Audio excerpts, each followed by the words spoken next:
No, I'm trying to know. I'm trying to know.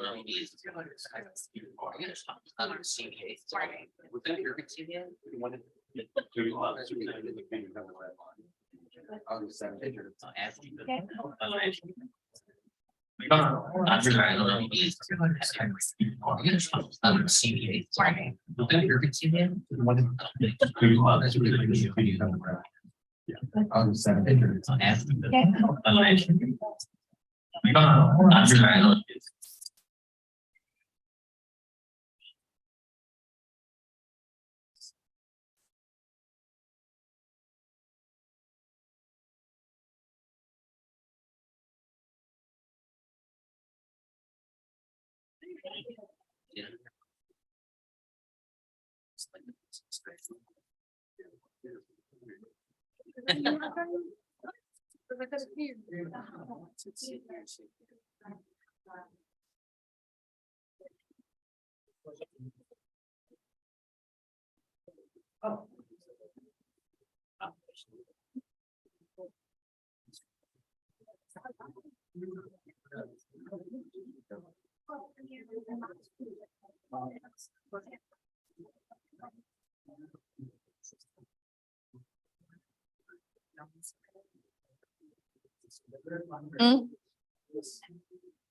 On my face. Focus.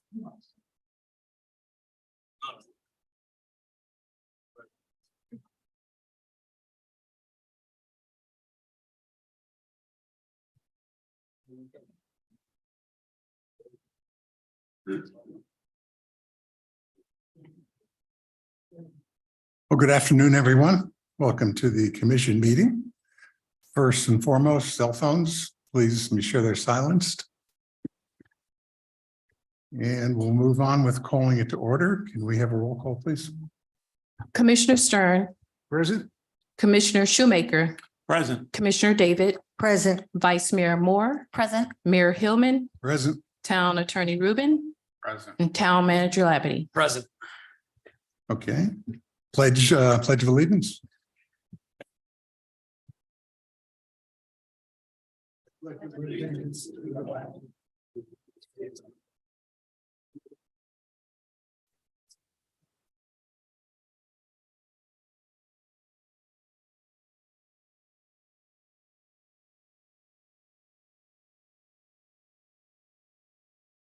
Anybody have adjustments to suggest for the agenda?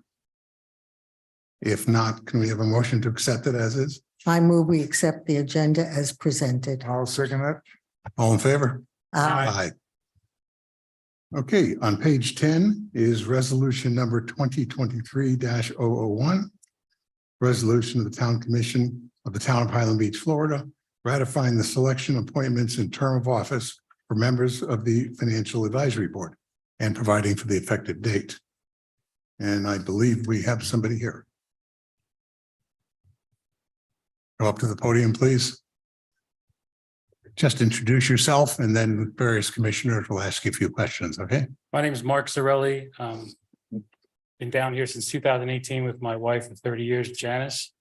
And I thought this would be a good way for me to get involved with the township and hopefully lend a hand somewhere. Where do you live, Mark? The Regency. Ah, okay. John, start with you. So obviously, this is a really important position. What made you pick this one? So I chose to get involved. I heard this position was open. I do have a finance background. I worked on Wall Street for 33 years, from 86 to 2019. I also have extensive experience in residential home construction. So it kind of gives me a little bit of both. So again, I was looking to get involved. This was something that was open. I felt like I qualify, so I'd present myself to you and see how it goes. And how long have you been here in Highland Beach? Since 2018. Where have you been? We've needed somebody like you in the background. I wish I could have got here sooner. Okay, and you know, obviously, Ron Liami. I don't. believe You don't, okay. Who else was it that I thought? Well, I guess the fact that you have the experience, that you have an interest, then the question is you wanted to get involved in this board. Is there any longer term objective that you might have in mind? No, I came down here kind of like my second act as far as retiring from Wall Street. I still work with young athletes coming out of college, investing their money for them. I'm part of a brokerage firm over in Boca. So I do that, 2-3 times a week, kind of at my leisure.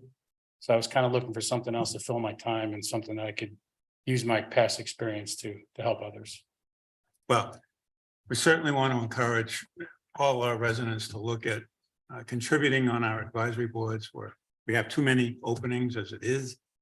So those that have backgrounds like yours that can add value. is Hopefully that's really been my appreciated. goal, is to add value. I saw the opening in the monthly that comes out, I guess about 3 or 4 months ago, however long it's been. And I There you said, go, know what? I Marshall. said, I'll give it a shot. Excellent. Thank you very much. Evelyn? Welcome, Thank you. and thank you for applying. What exactly did you do on Wall Street? That's a So- wide parameter. So in Yeah. the early 80s, I worked at a primary dealer which traded in particular US government securities. And then in the early 90s, I got into mortgage-backed securities. So I spent 15 years at Bank of America, which then it was Nations Bank, became Bank of America. And then I spent about 8 years at Deutsche Bank. And I spent my last 10 years at Mizuho, all, prime brokerages, all doing mortgages where they package securities and sell them to investors. So I used to create those securities. Okay. Do you have any experience in financing a building project, for example, and how to So- structure things? So I've built personally 24 homes in my lifetime. So I have a lot of experience with contractors and zoning and building departments and supply and demand and who doesn't show up why and how it all goes. I've been up and down that road many times in all residential, never commercial. Your background obviously qualifies you for this, and thank you for applying. Yeah, We like I said, I'm- appreciate it. I'm interested in getting involved and hopefully I can help. We'd like to fill board positions, but we really want to fill them with people who are obviously qualified. Mhm. So thank you, because Okay. you are. Okay, Dave? Yeah, thank you. Thank you for applying. Have you had an opportunity to look at any of the past meetings and understand everything? You have not? I have not. This is my first meeting. So no, I have not. Okay, I would suggest that, you look at the past final advisory board meetings, Okay. which is on the site. Do you have a full understanding of what the committee does relative to audits and that type of thing? Did Ron explain all that to you? I haven't met Ron. Oh, you have not? met? No, but I think I have a general understanding. I mean, it's oversights, it's, where things are gonna work, where they're not gonna work. Okay. Okay, understand on this board, both the mayor and the vice mayor were both on this board before they got that position. So there's a legacy here, yeah. Okay. Thank you for applying. I'll add to that, and he was the chairman. All yours, Natasha. Welcome. It's so nice to have you come forward with such a great background, such a good fit for the board. Thanks. As we had mentioned, a number of us had served on that board, and I think I think you picked an excellent board to get started, to get involved in the community, because you have the opportunity to look at the budgets and some of the financial things that we encounter. I guess for me, what was a little, took me some time to get used to is just all the restrictions that are placed with municipal financing that Right. it sounds like you're from a world of creative financing and I lived in the and- regulatory world for a long time. okay, I know what you're that's talking really helpful because the sunshine laws, all the regulations, the You and I protection. never got used to it. I know. It's really, that was enlightening for me and something that I've learned a lot since getting involved. I guess a question I have, are there any specific concerns that you have about the town's finances or any specific I area? mean, I bought in the Highlands because I felt it was an incredibly well-run town. I've been coming down here since the early 2000s, mostly in Boca and Delray and a few friends in the Highlands, but the pure beauty of the town and how well it's run, I could see that when you make your left over Spanish River, you're right on Linton Avenue, you can see the township's being run very well. And as I have people come down and visit me, they're just wowed with the way the township looks. And so now I've always felt like this has been a good spot. Great. Well, thank you very much. And I look forward to working with you. Thank you. Well, when you compliment us like that, how can I possibly say no? That's the truth. I mean, that's why I bought it. We started looking a little further south and we came up to Boca. And then when we started looking in the Highlands, I kept saying, this town's running into black. I think this is the town we're supposed to be in. Yeah, it's very unique here, Yeah. which is great. I'll double up on what David said. It'd be very helpful if you take a look at some of the past videos. So when you come into your first meeting, you'll have a sense of kind of the rhythm of it. I'll do Okay. that. Yeah. Boards are extremely important to our town. And we have gone through a process of trying to strengthen the boards. We give them very specific assignments to help us make decisions on moving forward. So somebody with your kind of qualifications, very pleased that you're going to join it. Thank you. Okay. Okay, do you have any questions at all of any of us? No, like I said, I'm just looking forward to it. I'll do my best and, see where it leads. Gotcha. We need a motion. I move that we approve resolution number 2023-001. Second. All in favor? Aye. Aye. Congratulations. Thank you. Mhm. On the way out, they'll give you a book of assignments. Thank you. You bet. Okay, let's move on to the Police Officer of the Year Award. I'll turn it over to Chief. Thank you, Mayor, Commissioners. Each year, our department gets to recognize an officer for outstanding work and contributions throughout the year. And this year, we're proud to award Officer of the Year to Officer George Reed. George, you want to come up here? You can clap.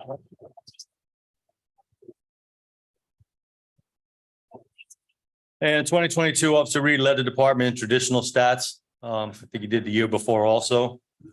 He's evolved into the department traffic enforcement expert. He leads the agency in traffic stops, traffic warnings, and traffic citations. Last year, he wrote 122 traffic citations and 259 warnings just by himself to people in this town. Not all our residents. Few, yeah. And these efforts are important, right? Because we know that traffic safety for us is a priority here. And George embraces that. It's embedded in our mission statement and he embraces it. And he says, I can do that, and just goes out and does it. And I appreciate that, his work in that effort. His traditional enforcements speak for himself, but his community policing efforts that really make him exceptional. He talks to everybody in our community, knows our residents, and he really gets out there. We constantly get that positive comments and feedback about George and his work in the community. And why that's so important, because research tells us that one positive contact that you have with law enforcement outside a non-call related type of incident, that's what really builds trust and connection with your community. And that's what George does every day. That's what these guys do every single day. And they do a great job with that. And I'm proud of him for that. He's involved in all aspects of our department. We started a Marine unit. He volunteered for that. He's in training now with the boat as a boat operator. He put in to be an operator for our drone. He's volunteered to be on our police honor guard that we're developing right now. Makes sense, right? And our Marine right here. If you guys remember the nice piece that Commissioner Shoemaker did on George, a Marine veteran. Certainly a shoo-in for that. He volunteers for everything. He works when we need him, comes in, coverage in a small department, that's important, cover shifts. And that's not always when it's convenient. And that's nights and weekends and holidays and that involves. And that's not just a commitment to himself. This is George's family. His kids are here, his wife Helen. So thank you for sharing George with us during those times. And thank you, Helen. We know who runs the house there. So appreciate his time that he's in with us. He's earned this Officer of the Year for us. And I say earned that because we had an exceptional year this past year with some other officers. We started with the Marine unit last year. Maiko that got that up and running on such a short notice, putting that together, securing a boat, working at FWC, the Coast Guard, all the things that had to be done to get that in place in doing it so proficiently with some expertise. And we're still in our infancy stage with that and working through that.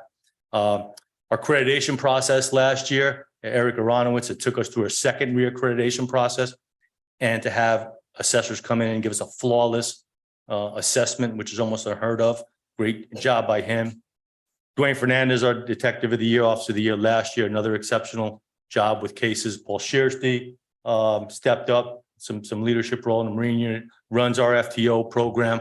George just completed school to become a field training officer, so he'll be part of that as we bring new officers into the fold, which is great because we have someone with a real work ethic and tenacity and Marine, the discipline, all the stuff that he comes with. So George, you've earned this. Thank you for your exceptional work, your efforts, your contributions, and professional and personal service that you give to this community. It's my privilege and pleasure to award you the Officer of the Year for Highland Beach Police Department 2022.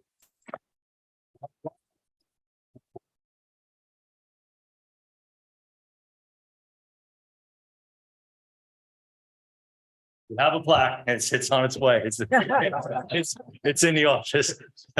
While it's on this way, I'd like to comment as well.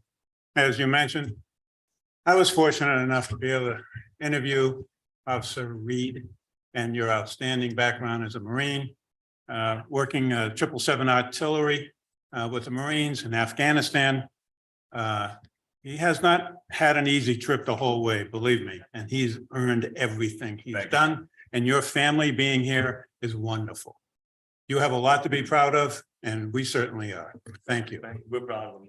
Would you like to line up for a photo? Yeah, please. Can you get there in front of the commission, that plaque up there?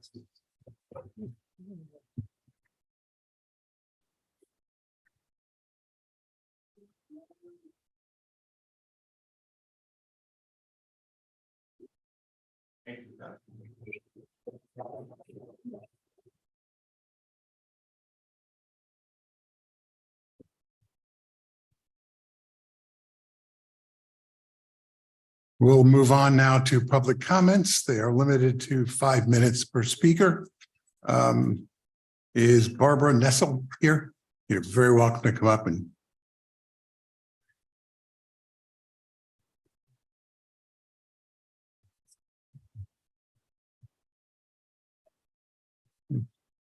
Good afternoon, everybody. Thank you so much for having me, Mayor and the commission team. Thank you so much. The topic that I chose was leaf blowers. I'm sure the commission has read my letter, and I would agree with David, the candidate, that this is an amazing town, beautiful nature. It's known for its nature, and we need to be front runners in protecting the nature. So as a new resident, I moved here 1.5 years ago.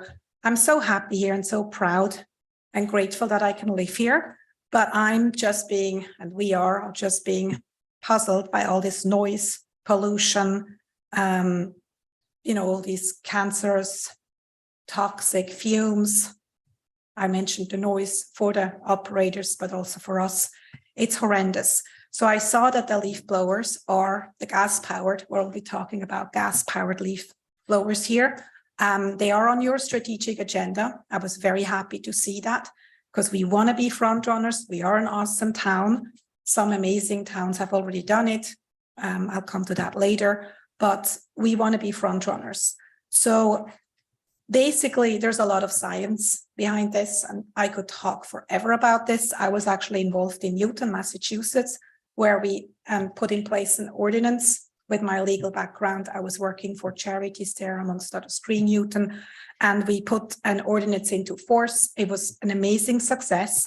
And just a little bit of science, and I'll give you a leaflet that I found online, which beautifully summarizes most scientific background of this. But 30 minutes driving an F-Ford, an F-150 for about 4,000 miles causes as much. So basically 30 minutes of a gas leaf blower operating it causes as much whatever toxic fumes as driving an F-150 for 4,000 miles. Picture this. This is basically from Texas to Alaska. That's horrendous. When I read that, I was already sold. Secondly, ozone and all the large particles, I'm not going into details. They are such serious health hazards. The details are in that leaflet that I'm going to give you, but even a short-term exposure is harmful. It can be for your landscapers, but it's also for us sitting on that terrace, breathing that air, and for all the people visiting and living here, being on the beach, sitting on the terrace. We're a small town and it can go for hundreds, it can cover hundreds and hundreds of homes, which is a study that the DC website that I'll give you has published. The noise is over 100 decibels. So this is worse than any discotheque in Miami. So this is horrendous. So Gulfstream is working on it. Miami Beach has done it. Naples has already implemented it. Palm Beach has implemented rules. So me as a resident of this wonderful town, nature lover, I just would love the commission to speed it up. And I'm with my legal background, I've done it in Newton. I know everything about it. I could help you in my spare time with a regulation stipulating that no leaf blowers may be operated except one 65 decibel electric or battery powered leaf blower per lot during the permitted hours. So the lot can be defined as an acre or whatever. The hours can be defined however we want to define them, 8 to 5, Saturdays included or not. And obviously the ordinance would have to specify the leaf blowers, what's allowed and so forth. Emergencies like our storms, we could temporarily suspend. So the mayor, you could suspend it for a certain time for cleanups, and we would have to heavily enforce this with violations, suspensions, and penalties.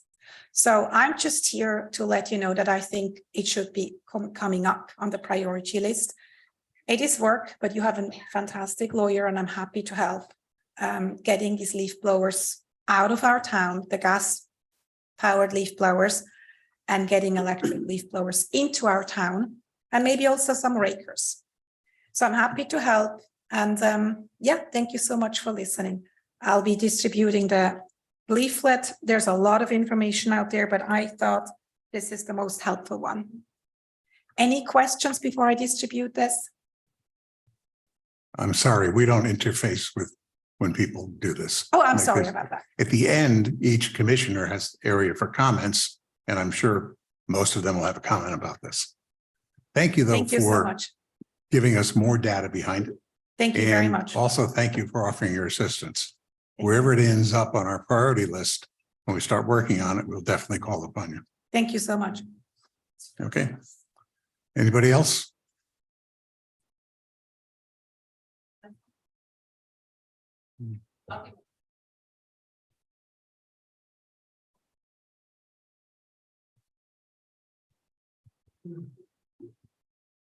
I'm Todd there. Can you hear me? Yeah. 1108 Russell Drive. Now? Better. Yeah. Okay, so 1108 Russell Drive, Todd Laris. So I've been watching, viewing these commission meetings with the new fire department that Highland Beach is trying to put together. And look, you guys are doing a great job and really put a lot of time and effort into it. And Marshall is doing an amazing job. I've been watching it, but I'm looking at the money that's being spent on this, and it's ridiculous because the money on the hardcore stuff that you're spending money on and the infrastructure, there's no answers there on all the infrastructure coming from somebody who's inside the fire service.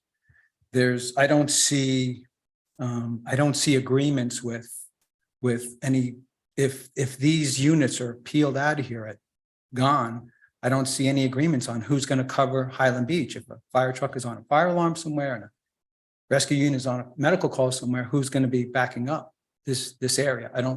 I've been asking that and not gotten an answer to that.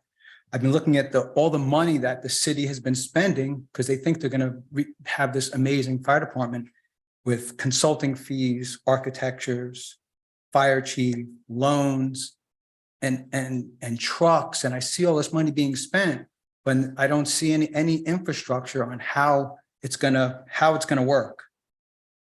I'd like to know how much money has been spent so far in this project, how many hundreds or $1 million. I don't know what you guys have spent. I'd like to find that out. The feasibility study that you guys hired a consulting firm on, there's nothing in that feasibility about fire prevention, about a fire marshal, about plans review. I didn't see any of that in the feasibility study. And I'd like to see a 3-year projection on what it's going to cost in 3 years and what it's going to cost in 5 years. This fire department. No, that's it. Okay, thank you. You're entitled to answers on all of that. So if you follow up with Marshall, I'm sure he'd be happy to sit down with you. Okay, thank you. Okay, Marshall? Yeah, or Chief Joseph. Yeah, probably Chief Joseph first. Okay, but we can schedule some time and he'll go through everything with you. There are no secrets here. So everything's open. Okay, anybody else?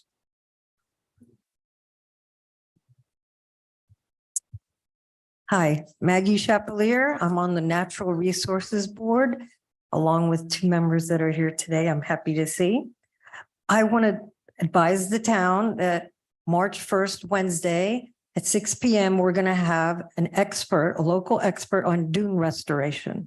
This is on your strategic priorities list, and I know everyone is very interested in dune restoration. I have been walking around town handing out leaflets about the upcoming event and others, and I've got a lot of feedback. And I just want to give you some more information about who's coming in. The person that's coming in is a consultant. He's giving away his free time to educate us. And he's been working since 1973 on Florida and Caribbean coastlines. He's done nearly 2,000 private and public dune restoration programs.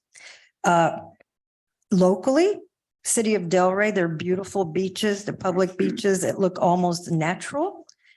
That's one of his projects. The town of Palm Beach, town of Jupiter Island, Elbow Key in the Bahamas, Hutchinson Island, Florida, private residents, including Hillsborough Mile, and the Florida Power and Light Nuclear Plant up north here.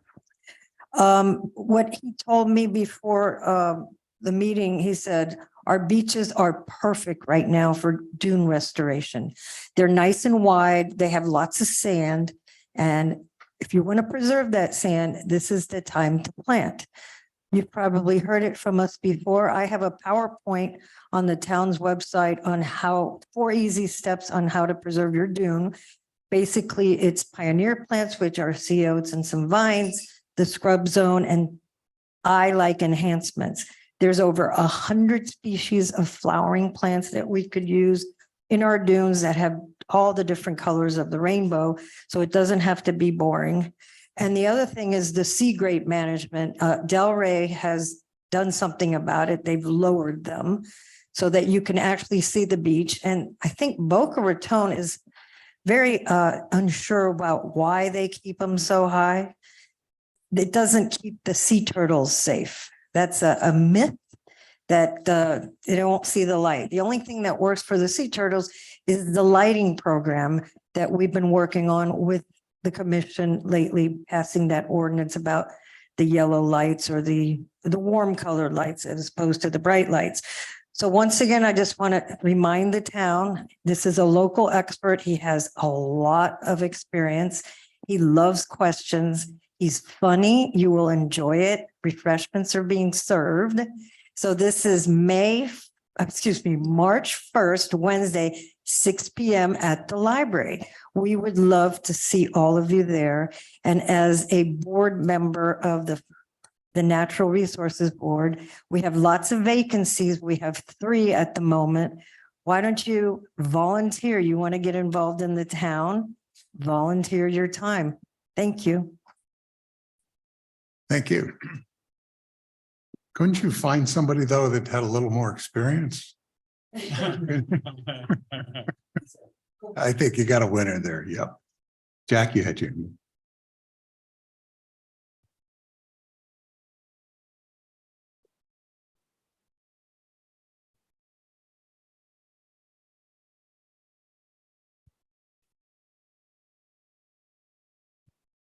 Good afternoon, Mr. Mayor, Ms. Vice Mayor, and Commissioners.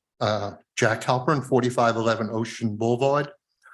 Today, I want to talk about A1A and the upcoming Florida DOT public meeting on March 13th, the night before the town election. Florida DOT is scheduled to have an open public hearing. The last public hearing was the middle of August. So now they're going to actually do it when some people are in town. It'll be at our library on the night of Monday, March 13th. As of my understanding from the last paperwork I had received, in April, they expect to be 90% complete on their design for the plans. So I'm not sure how much to expect on March 13th, which is 2 weeks before April, how much input we're going to be able to have when they're at 90% completion for their plans. Construction is scheduled to begin in the spring of 2024 and be complete by the summer of 2025. This would include a widening of A1A to accommodate expanded bicycle lanes on both sides of A1A, necessitating taking land from the west side of A1A. I might point out other municipalities up and down A1A are not required to have 2 5-foot bike lanes as they're proposing for us. So I'd like to point that out. This will also involve a major impact on the traffic flow in Highland Beach. If you've driven up and down right now and you see just a tiny little sample of what you can expect from Atlantic to Spanish River and what will be going on. This will involve, as I said, a major impact on traffic in Highland Beach. We can see a minor part of that, as I said, on what's happening right now. At the same time, we'll be in construction with the new firehouse and also with sewer line work. Maybe someone has to put a sign up at Highland Beach that says we're closed during this process. I wonder what actually has to be done. I forwarded this morning 2 5-minute videos taken on February 1st, 2019 to the commissioners. Unfortunately, I had lost those videos and they got lost in the cloud, and I found them last night and forwarded them on this morning to the commissioners. One was the end of a major storm that had been anywhere from 5 to 6 inches of rain. The other one was 2 hours later after the storm was over.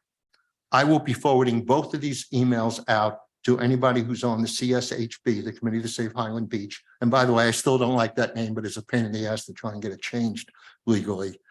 On the CSHB mailing list tonight. So if you're not on our mailing list, give me your email and we'll add you today. But those two videos will be going out tonight. The second video, which is 2 hours later, shows that A1A was almost completely dry. I wonder if we had maintenance of the swales on a regular basis and prohibits parking on them. And Chief, I'm sorry, that includes your people as well. That would significantly reduce any water that we could see on A1A. I refer those who get the video to look at the first one, which was done at the end, towards the end of the storm. And you would see that there's really nothing in terms of rainfall effects that limits traffic on A1A. In addition, why have we not been enforcing the runoff controls that we have in our ordinances that I think have been around for 10 years? And I think, Marshall, you and I have discussed this a couple of years ago. It's mentioned in terms of for new construction, but I think at least 10 years that owners have to have runoff control. And particularly this affects people on the east side. Not trying to pick on the people with the big homes, but they have a lot of surface area. And what we're seeing is the water running down on A1A. We do have one owner who stepped up himself and put in actually French drains at the end of his driveway. And he actually did it for one of his neighbors as well. And he emailed the board about that in August of this last year. So those ordinances need to be enforced, not only enforced for new construction, but we can go back to those homes that have been done in the last 7 to 10 years and ask them to put in those controls, which will severely decrease the amount of water coming off of the large homes. Is it really necessary to expand the bike lanes of our community? I, for one, would like to see a simple repaving of A1A, which can be done in maybe a couple of months and could be done at night and minimize impact on traffic in the town. I will bring these points up at a public meeting on March 13th, and I hope everyone can join me and others to get this project to our real needs. Thank you. Thank you. Anybody else? Once, twice? Public comments are now closed. And we will move on to unfinished business, starting with fire rescue implementation update. Marshall, it's all yours. Thank you, Mayor. Chief, you can come up too. So again, just working on fire station construction. So we are getting closer. So they have until the end of the month in which we will get the GMP, which is the guaranteed maximum price from Kaufman Lynn, in a 63-page document our Scrivener at the end has put together for us for a construction manager at risk and how that contract works to work toward that guaranteed maximum price. They have bid out the project in pieces, beginning to get who's doing the electrical, who's doing the mechanical, who's doing the shell, who's doing this finish. So Kaufman Lynn is taking all of those steps and starting to assemble that guaranteed maximum price to get it to us for a March decision to award that contract, which would be followed days later by the start of construction. Again, the guaranteed maximum price has contingencies. And then basically, if you go through the contract documents, I can't say I've gone through all of them, trusting Mr. Rubin a little bit. So they close out each section. So they have to show us what they paid the subcontractors. And then we work back from what price they quoted in their guaranteed maximum price. So there's some legwork and homework that we do with the architect and the contractors as we close the project and complete certain phases. But that's coming to you next. So again, we're still on. We're going to look for a groundbreaking ceremony for you all. Where's Teresa? Sometime the end of March, correct? So she's putting the pieces together for that so we can have the golden shovel event. Also, we're going to try to work on some signage around the construction site. And what I mean by that is it'll show like a rendering, logos, things like that. So it's not just an ugly fence that you see. As I had mentioned before, and in the manager's monthly, we were coming up with an access plan now through GIS. So residents accessing the site and parking and those limitations. We'll let everybody know what that looks like and what they can expect. Again, Chief's still working on pricing for the vehicle wrap for the new rescue. Again, we have procured a new rescue. We've got the, what is that, Pierce ladder truck suppression vehicle, not a Quint, it's a ladder truck. Quint. So those are all in place. Mannequins came in, just random stuff, right? So all of the supply stuff that you had spoken about is coming in as we have scripted out and told everybody we're doing it. We're still on budget at this point. Everything is moving along. It's going to be a compressed schedule. When we start construction, it is going to be very tight here. And, the stress is what Chief and I will carry for you to get through this project. So the plans look good. So construction is moving along on schedule. I think it's still, we're still rushed, but we'll get things done on time. The apparatus painting, I'm waiting for some quotes, 2 locally, and we're gonna look at 1 other vendor up north. What's the name of this company? Enterprise. They work through the state, and so they usually give at cost. So we try to reduce the cost some more there. Toscana asked us for CPR class, so we put them together. That's why we got the new mannequins, so we could produce the class for them. And so we'll do AED, CPR, and some first aid stuff just to get people, because I think they're going to get AEDs in their building, and they wanted some training. So we're doing the first class on March 7th, if I'm not mistaken, at 7 p.m. to accommodate their needs. Submitted the EMS license to the state. We had 2 comments last week. Those have been answered and responded to already.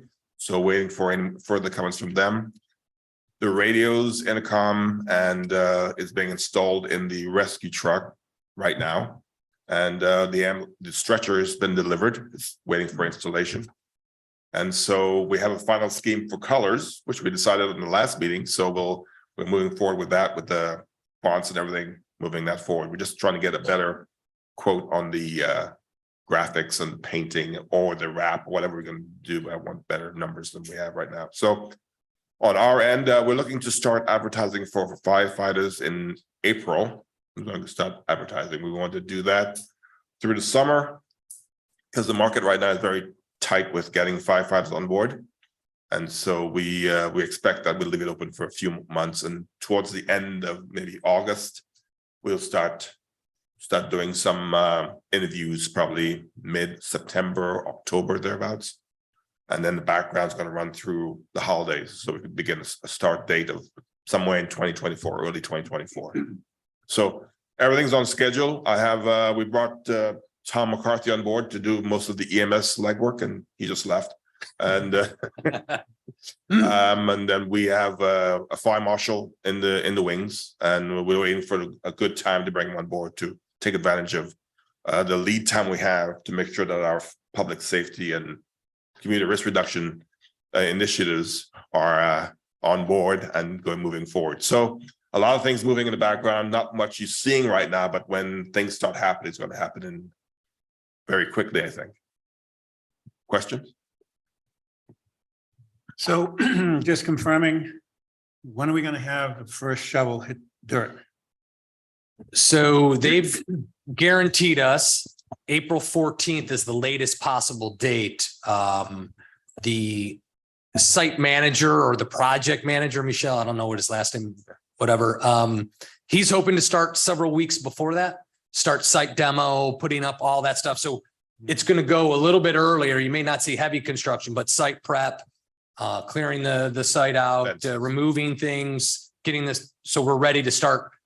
The idea is to expedite the process. We want to start laying piles in or augering the piles, the right terminology, on that mid-April date, because that's going to be the biggest thing is everything's on a pile. So we got to get that whole thing done and in place to move forward. So Remus, the building department, is working closely with the contractor. So they're doing in sequence reviews. So as the architect and engineer deliver documents, Jeff's reviewing them simultaneously along with the contractor. So our ability to do a paperless work and all at the same time and sharing through our software platform has expedited that process. So we're moving forward. I'm going to go off on a little tangent a little bit. Todd, this isn't so much to what you said, but just to let others, because I know we have a viewing audience in Delray. Outside of terminating our contract, we amended our charter. So we're a go. I hope everybody knows there's no turning back. Our success is moving forward, and that is in place. And I just want to assure everybody, not only in the room, but also watching, we are moving forward. To change direction requires voter referendum. And 90% said do this. So we're not doing an about face. I just want to let folks know, we'll talk a little bit. I'll give you a Delray update on some of the other issues regarding our current contractual finance situation at the end of the meeting. But, you know, we're going forward. Chief's doing a great job. He's got Tom in here to help take some of the legwork off the EMS side. So the pieces are coming together, and the momentum and speed will accelerate. Like Chief was saying, come May, it's going to be a whole different world. Lots of decision movements. Once we sign that GMP, like you see today, there's a budget draw is kind of the process we went on. Well, David and I are trying to come up with some strategies to share is that we start construction, time to pull that loan, time to pull that money in. So all of that timing is going to happen right around the end of March, April, May. You'll see more of David and I saying we need some more money, getting your approval on those draws. So it's all come into place, and we're excited. So having breaking ground is an important start in April, and I think we've been saying that for some time now. I do, for the folks, we have another fire truck. Yes. Yeah, it's in storage. Correct. It's ours. Yes. All done. We also have another EMS vehicle. Again, it's ours. It's in storage. We're going to wrap it and whatever we're going to do with the. To make it look like the other. Yeah. That's fine. And we have the existing vehicles. So we have 4 vehicles. We're going to break ground very shortly on the building. You've hired, well, we have a fire chief, but we've also, I've met your candidate for the fire marshal, who is just excellent. We have EMS. We have our doctors. I mean, things are lining up, but are not visible in that you don't necessarily see them come every day. So to reinforce, this is definitely no turning back. If anything, it's all full speed ahead. I want to go faster. We're trying. And, thank you. I'm good. No, I think we're headed where we wanted to be headed, so I'm good. David? Good. Gotcha. I'm good. And just to summarize some of the key achievements that we've done is that COCPN. I mean, that was another, we can't forget how momentous that was to get Palm Beach County to approve our license to have I guess it was the EMS license. I mean, that was a tremendous effort and a very key piece to Correct. getting this done. For sure. And that was done very well. And that's why we are where we are right now. So and you have done an excellent job so far as our fire chief, and I really appreciate that. Mr. Joseph. So yeah, I'm excited and it all looks very good to me. And you have made it, all the information as far as, where we're going. We've had on every single meeting, you've provided an update to us about how things are going. And I really appreciate how open everything has been. We've been able to see the designs, where money has been going. So I'm very pleased with how this is all progressing. And I look forward to this next year, and all hands are on deck and we're ready to make the decisions that are necessary to get us up and running. So thank you. And then just to tie into the COCPN, just to let people to recall the slight modifications that you may have seen from the matrix study that Chief put in, is that we have a fully staffed second due. And what that means is, so if we're out doing a ALS, we have the staff back at the station and another vehicle to respond at the same time. So we have both of that and leaving a couple behind for the fire truck. So we've accommodated, and that was what the county was really pushing in their concerns. And we made that slight tweak in the COCPN document. So we have the second due because we're predominantly rescue. So, and I don't know if you want to touch on the mutual aid that we have. So, yeah, so that's the formalities of that are going to come a little bit later in the game. The county administration had made its commitment, yet made the commission with concerns of the response time. So we're still also working with other adjacent agencies to see how that will go. I will follow Chief's rule that it gets better once we become more formalized and people see it. I think there's still, especially with the divorce, if you will, from Delray, the situation we're seeing in the Coastal Star unfold is kind of slowing any potential relationship there. It's unfortunate that that relationship is somewhat scarred or damaged, but hopefully time will heal that one as well. So speaking directly to the mutual aid and all that, and yes, we are having still working through those processes of getting that done. Are there challenges? Yes, there will be. Are we going to overcome them? I think we will. Our call load is so low that,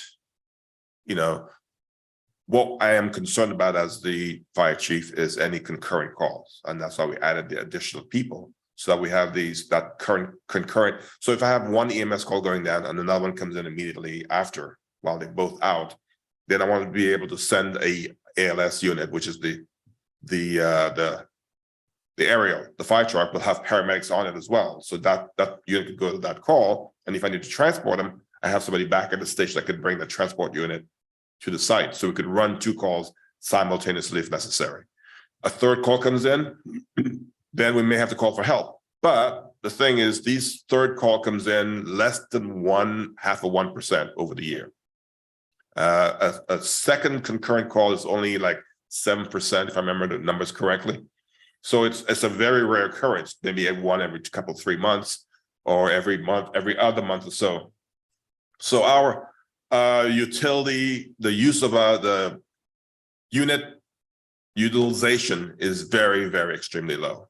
And I can't, in good judgment, justify adding additional personnel for that small probability of the call coming in. And we were looking at, we've talked about it at length in several occasions, but we'll monitor the numbers. And as the statistics dictate an increase, if that what's happening, we have the commitment from you and from the town manager that if that commitment comes to place, we will make that commitment happen. But right now we have to watch and see because there's really no statistical evidence that supports adding additional personnel, with personnel being 80% of your cost without, due diligence to say that we actually need that. One thing we all have to remember is that 50% of our current calls leave the island and go over in service. So we're going to be looking at half the calls with twice the equipment. And doesn't get much better. More personnel also. And personnel, more, yeah, so we're in pretty good shape. I think so, but we'll see. We'll run the numbers and keep an eye on the ball. Yep. Right. One question, clearly, parking during construction and so forth is gonna be a major challenge. How we progressed in planning for that contingency? Well, we appreciate you letting us use your parking spaces. So no, we're going to try to find alternative arrangements. I've reached out to the county.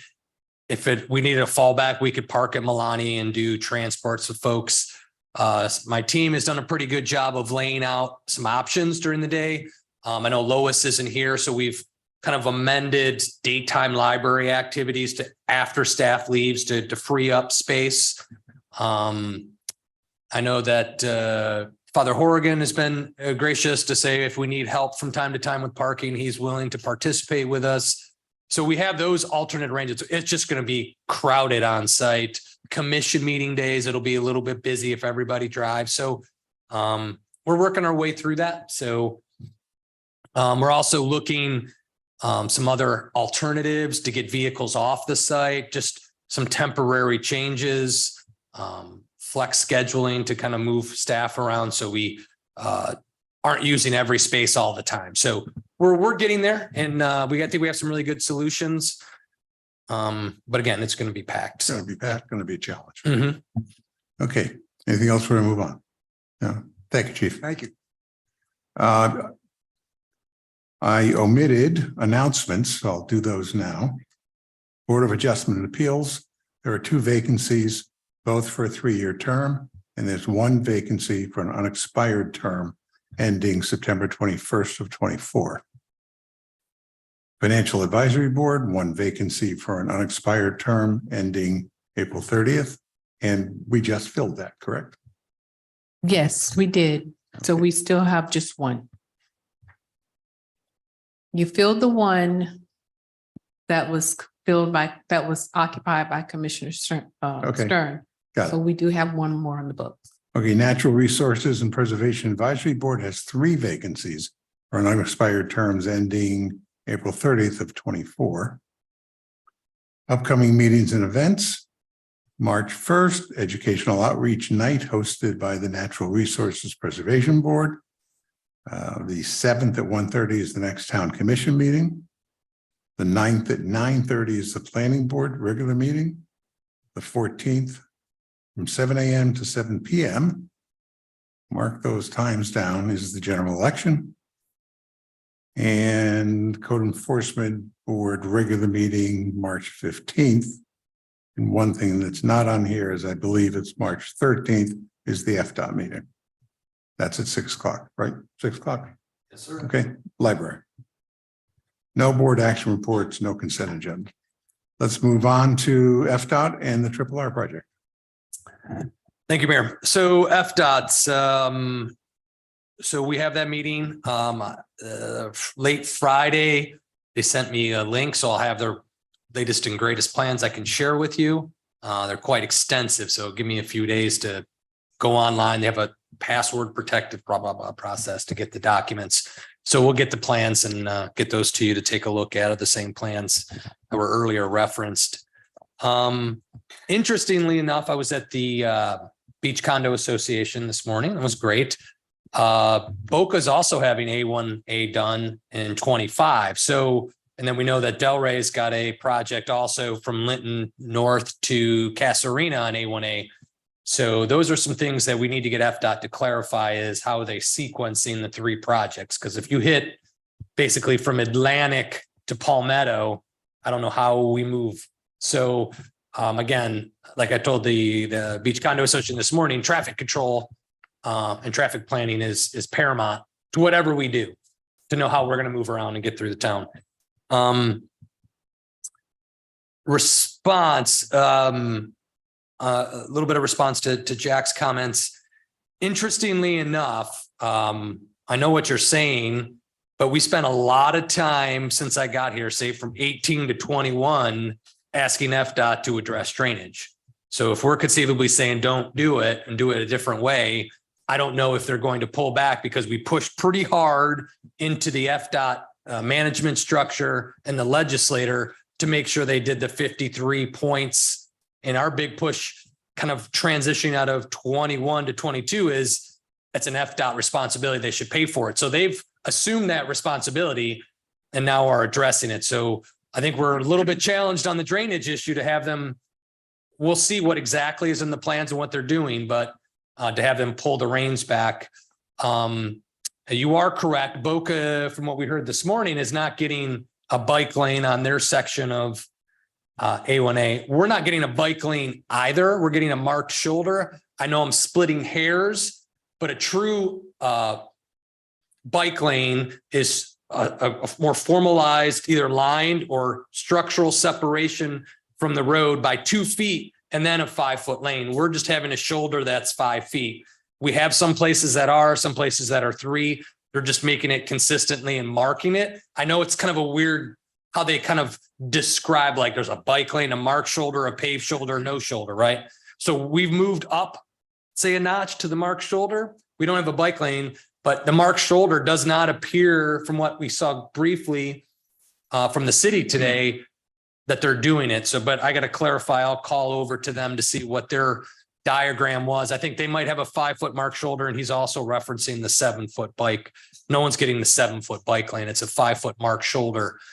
But yeah, the sequencing that project is going to be tricky.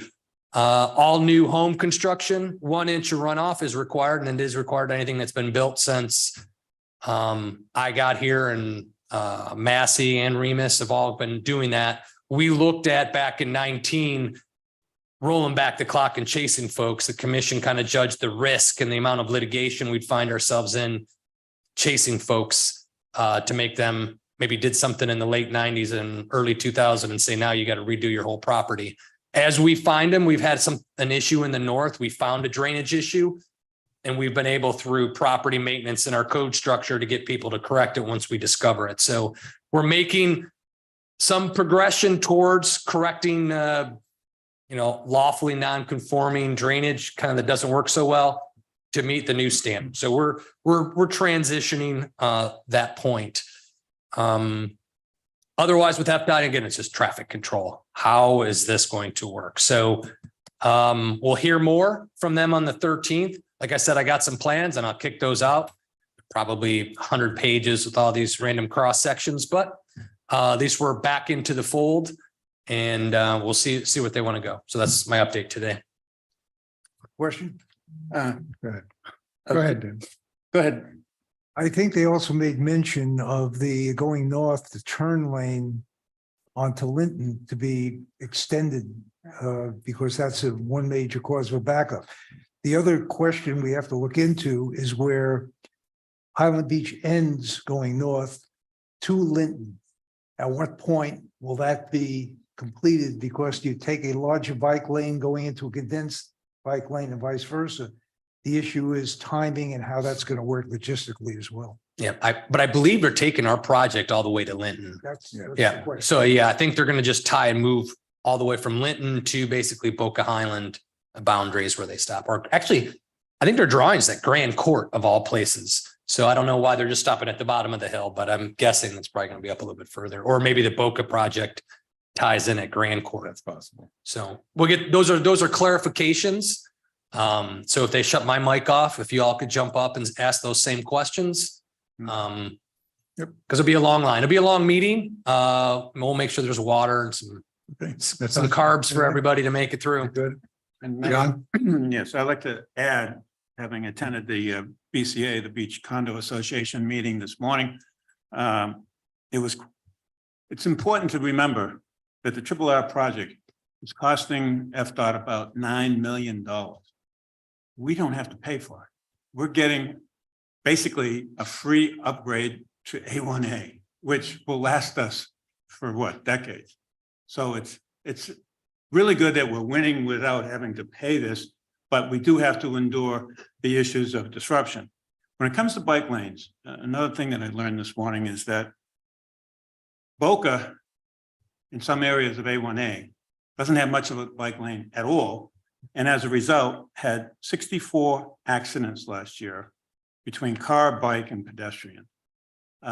64 accidents. So if we were to narrow from 5 to even narrower bike lanes, we can be assured of having a whole lot more accidents. That will happen. And of course, you know that we've had deaths in Highland Beach with a bicycle hitting a car. So I think we have to keep in mind there's a lot of issues. We're trying to satisfy a lot of concerns. I think a 5-foot bike lane, that's not an official bike lane, but it certainly is enough that we can do to provide at least some safety, because we're not going to do away with bicycles. I mean, it's just, I can't imagine that ever happening. So, Elvin? Yeah, I don't have the same concerns. I think doing this project is an excellent thing to do. And I think it's been kicked down the road for too long. We don't know what conditions are going to be like in the future. And I'd hate to have a commission sit up here and say, gee, why didn't they do that 5 years ago? Look at where we are now. I don't want anybody to be in that position. I want to do it now. We're going to have traffic tie-ups anyway. So let's just do it once and get it over with. And once you do it, the next time you do it, the traffic tie-ups won't be the same because there won't be as much work to do. And they're paying for it. I don't know if they'll pay for it the next time. So I think we go with the plan that we have come up with and agreed to with them, because I think it's an important thing to do. And by the way, the road will be quieter once there is asphalt down. Good point. Okay, let's move on. This is now the town entry sign design, and Natasha headed up the efforts. I'll turn it over to you. Oh, good. I'm glad I got to kick this off. So Fun stuff. oh, yes, yes. So I wanted to say a huge thank you to everyone that submitted a town sign design and town hall staff that selected all these and organized them.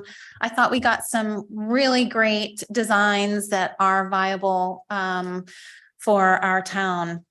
So I had thought a lot about how we could, as quickly as possible and as organized as possible, to go through all these, because the next step is, you know, we have a lot of designs and we can't possibly put all these up for vote by the residents. So the intent originally was for the commission to review all the submissions and narrow down the selections, so that the next step would be to put the narrowed down selections in front of the residents for vote. So what we are supposed to do today is the commission is to select what we want to put in front of the town for vote. So I guess my thought is, and I could start off, is maybe we could say what our top few signs are. And I guess I thought once we have talked about which is our top signs, and I'm not going to give you a specific number because I don't want to say 3 or 6, you know, I don't know, just tell me what, you know, I guess I would kick off, I would start. And if you could say the page number of the sign that you would like to include. So I guess the way I was thinking, I have 6 signs that I think are the top ones. And then we could go through each commissioner and you can tell us your top signs. And then we can do another pass to try to whittle down the number. Because I guess I would like to get it down to maybe 4 to 6 signs that we would put in front of the town to vote. Because if we do too many, it really just kind of washes out. You know, I'm afraid we won't get to a good majority vote. Is it possible to put the signs on the? Oh, you do? Okay, so if we could put it on the screen. I know, we got some really cute submissions. Okay, so I'm gonna go and start with my top 6, and then we'll go through each commission member. So page 39. Tell me the name. I have a bookmark by name. No, I have it by page. I don't know, at the top, you can put in the page. Oh, I see, you only have that one. Shoot. Okay, page 39.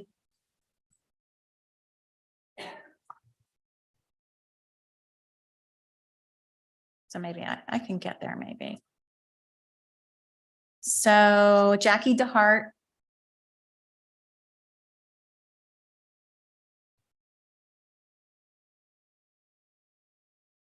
Oh, page down? No, this is not what I was, No, I know it's not this one.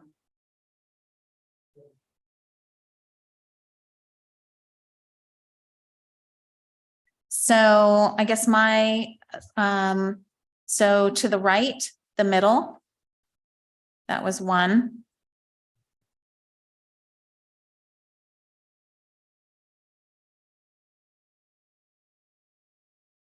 What page is it? 39, right middle. Yeah, the 2 palm trees.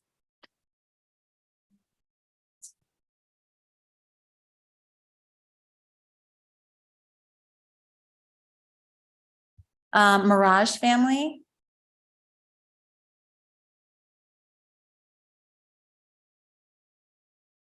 That's 1. That's the second one. What number is that? That was page 46.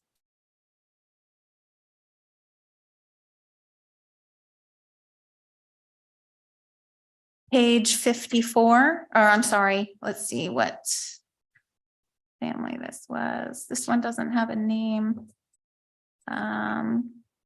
Was page 54 of the agenda.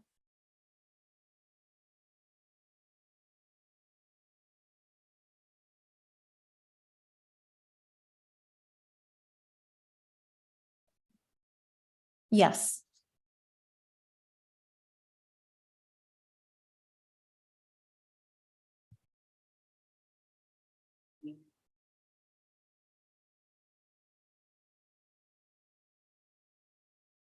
And then if you scroll down. Oh, so you've got the right page numbers, it looks like. Yeah, page 50. Okay, good. So this one is my 3rd, and then page down to 58. What's that page? That was 54.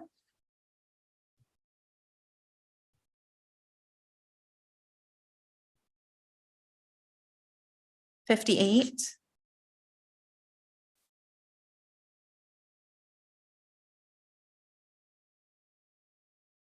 That was the 4th. And then 62.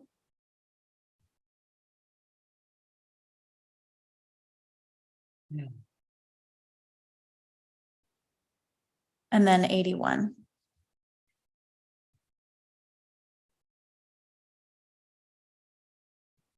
I really like this one. I think I would change the font and the placement of the words, but I liked the artwork. Was that 81? 81.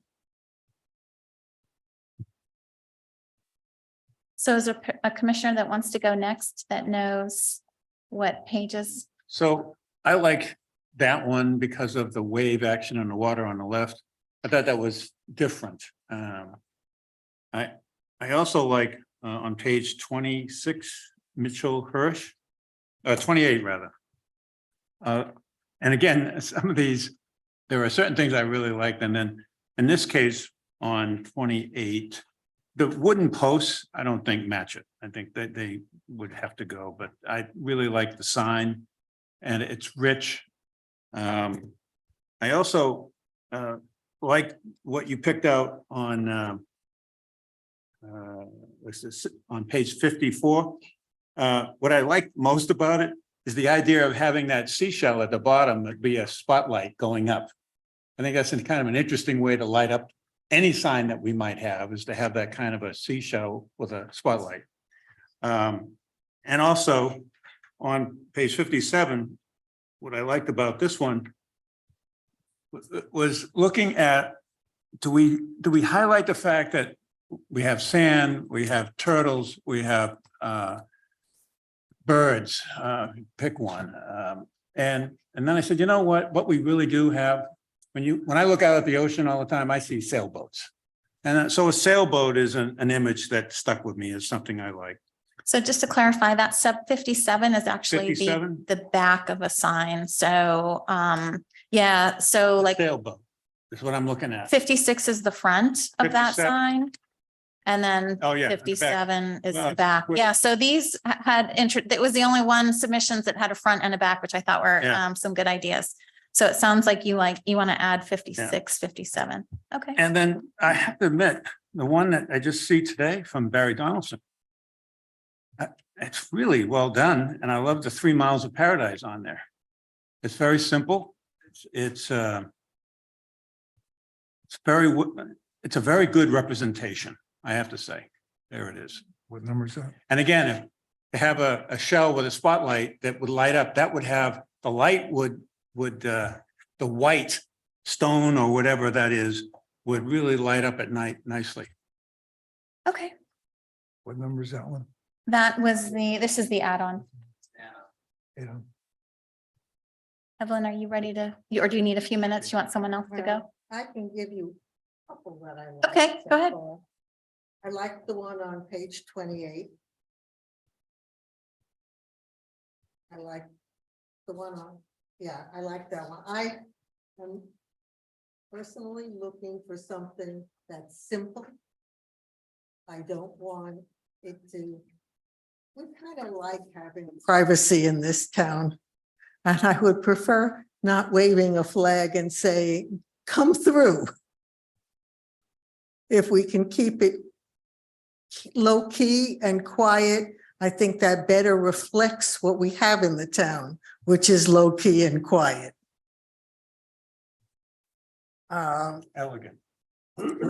But everybody's definition of elegant is different. So that's a hard word to use. I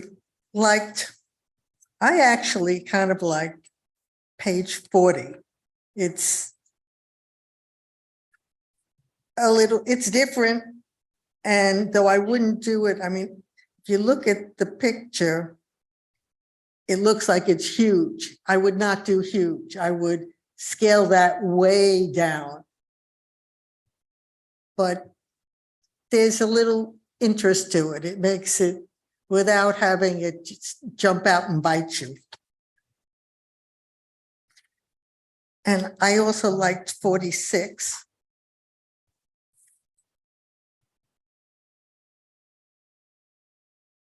Which was one that John liked. I think that when you look at it on the bottom and you see how it lines up with what's there, I like the look of that. And I definitely like the new one we just got. I like that a lot. I thought that you're going to use elegant. I would use elegant for that. And it's modern. It's modern and simple. There's not too much going on that's going to grab your eye. When you have a lot going on, your eye goes all over the place. And I don't want, among other things, I don't want to cause accidents while people try and see what it is they're reading as they're driving through. Any others? Let me think about others, but that's pretty much it. Oh, you know what? Actually, this one is nice too. Page 51. I know it's for the Yacht and Racket Club, but it's simple. And some variation of page 51, I think would suit us well as also. So, yeah, not exactly that obviously, but a variation of it. Great. Okay. Thanks.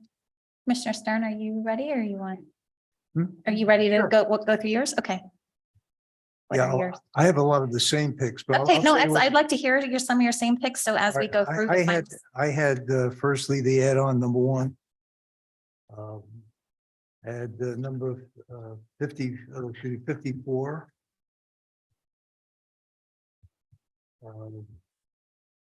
Number 28. Number 29, middle, the one you had picked. And number 81.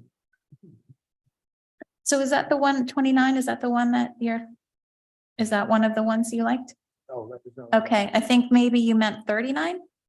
Yeah, 39, okay, 39, yes. yeah, yeah. Yep. Okay.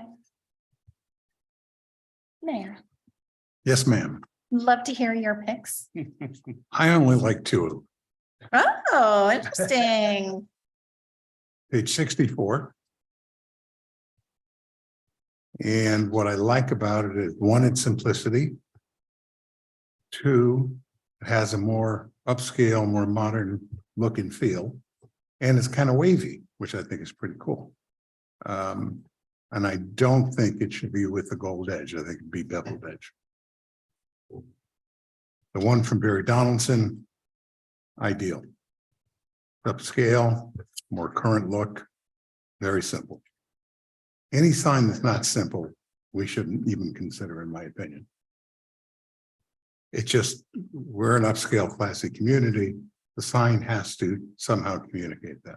Okay. The other one that nobody has mentioned, which is really out there, page 85 and 83 and 85, and it's front and back. Now, my thought, if you look at page 85, please. Oh, yeah. No, that's not, that's it. Okay. Wow. Now, I think that is far too large. But the concept, I like the flow of it. I like the angular portion of it. I love the bench. If you look in the middle, you see somebody sitting on a bench made out of our letters. I think that's like super. I believe when I keep looking at this, it's silver and gold or silver and bronze. Therefore, it's probably very costly to produce. Also, it's got to be breakaway material or we have to be too far off the road. So it's not going to work from that aspect. What I liked about it, though, that I think is important, is if you look at all the new construction in town, it's all very modern. So whether we like it or not, that's the direction our town's going in. And that kind of fits the very modern future. But we'd have to do a lot of work on it to make it work for us. That's it. Excellent. Okay, so The let's go others, by the through. way, I don't like at all. Okay, let's go through each of the ones. So page 28. So, okay, let's go through them and then we can come up with an ultimate count. So 28, we had 3 commissioners mention this one. Commissioner, Can I comment on it? sir, go ahead. Looks like an old sign's been there from the 50s and 60s. Nothing updated on it. I think it's boring as hell. Did I change But I anybody's mind? appreciate the submission, whoever submitted it. We, I wanted to kind of avoid criticisms of each sign. Let's avoid the criticisms of each sign because I think, I really appreciate the time that people took in, to submit these. And, I think these are all ideas that someone put a lot of time and effort into, and I really appreciate it. So, Well, don't get me wrong. I'm not going to say it again because you just said it. I'm 100% with you. okay, And it's fabulous that people put the time in. But our job now is to eliminate. it is. And I Tell think us it's what you- important to tell us express why. Tell us. Yeah, tell us what you really think. I'm not trying to hurt anybody's feelings or anything, but if you don't like something, you got to share with the group why you don't want it. Okay, so I guess what I would like to do is let's just kind of quickly put each of them on the screen, and then I want to circle back and I want to whittle it down. So because, you know, we just kind of collected everyone's top, and so let's try to make this as efficient as possible. So, and I'm just going to summarize how many people how many people voted for it, or how many people suggested this. So this was number 28. We had 3 commissioners recommend this. The next one is page 39. We had 2 commissioners recommend on the right-hand side in the middle. I mean, I'd be okay of striking this off the list. It was Commissioner Stern and I who had this as one of our top picks. I don't know how strongly you're feeling about this, Commissioner Stern. There's a lot of color. I just thought, okay, anyway, we'll keep going. Page 40 is the next one. We had 1 commissioner recommend this one, but on a smaller scale. Page 46.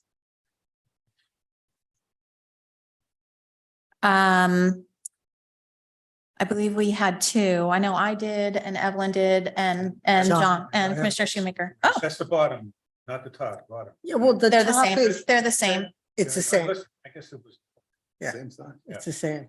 Okay, so we had 4 commissioners who recommended that. It's a nice sign. I think it's a very nice sign, and thank you, whoever submitted it. It was a very good submission. The next submission is page 54, or no, I'm sorry, 51 is the next one. We had 1 commissioner submit this as a sign, as their top pick. The next one was page 54. And 54, that's the front. And there's also a back to this one. And there were 3 commissioners that had this as their top pick. Page 56.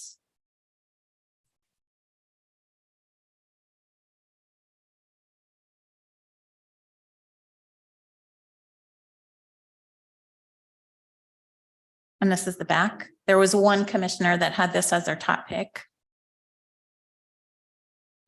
Next page, 58, 59. I think only 1 commissioner had this one, correct? Okay. I'm willing to strike that one. That was just me. I guess I like the artsy ones. Sorry, the ones with character. Okay, page 62. Again, I think I'm the only one who had this one, so we can strike this one. And then the next one is page 81.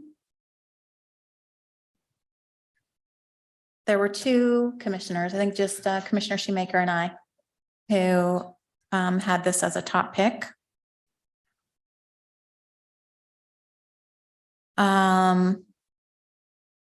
Page 64.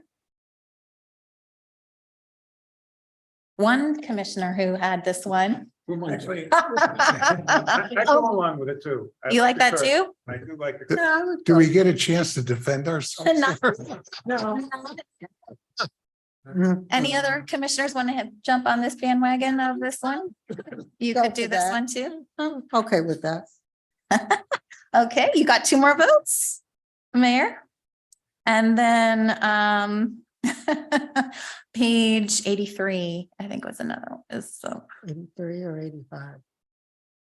oh, 83 and 85, yeah.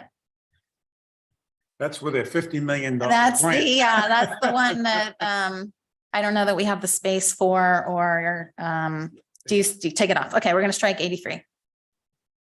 Okay, so we right now have Vice Mayor, you missed Barry Donaldson. oh, I'm sorry, did I miss that one? Yes, and then the add-on, Barry Donaldson. Sorry. Thank you, Teresa. Are you able to put that one up? You probably have to flip over. Yeah.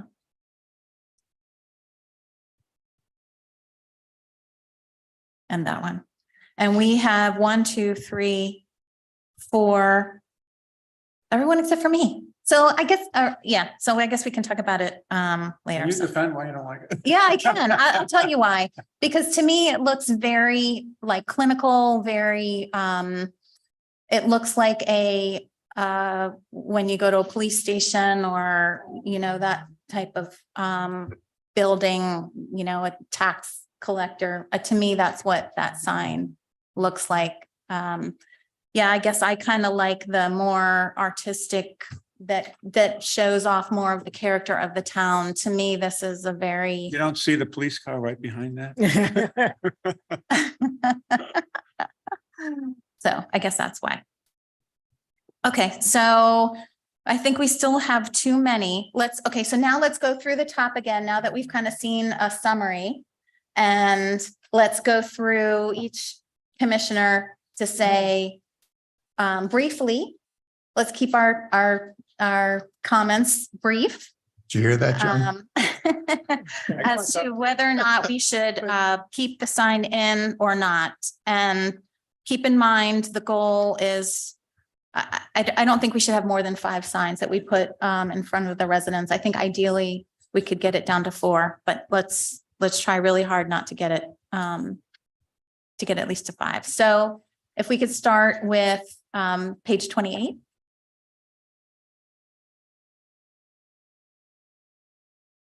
Go ahead. Keep? You want to keep? I want to keep it. Okay. Is that, you're asking us now? Yes, now, yeah, I'm going to ask you keep or not keep. And if you want to make a comment, make it brief. It's not boring. Evelyn? I would keep that. Commissioner Stern? I would keep that. Well, I'm Mayor? definitely going to be outvoted here, but I would not keep it. I think it's, really, I just think it's 1960, 1970. Doesn't communicate to me what the town is and where the town's going. I'm actually a no on that one too. So it's 3-2, but let's keep going. And okay, so page 39, I believe, is the next one.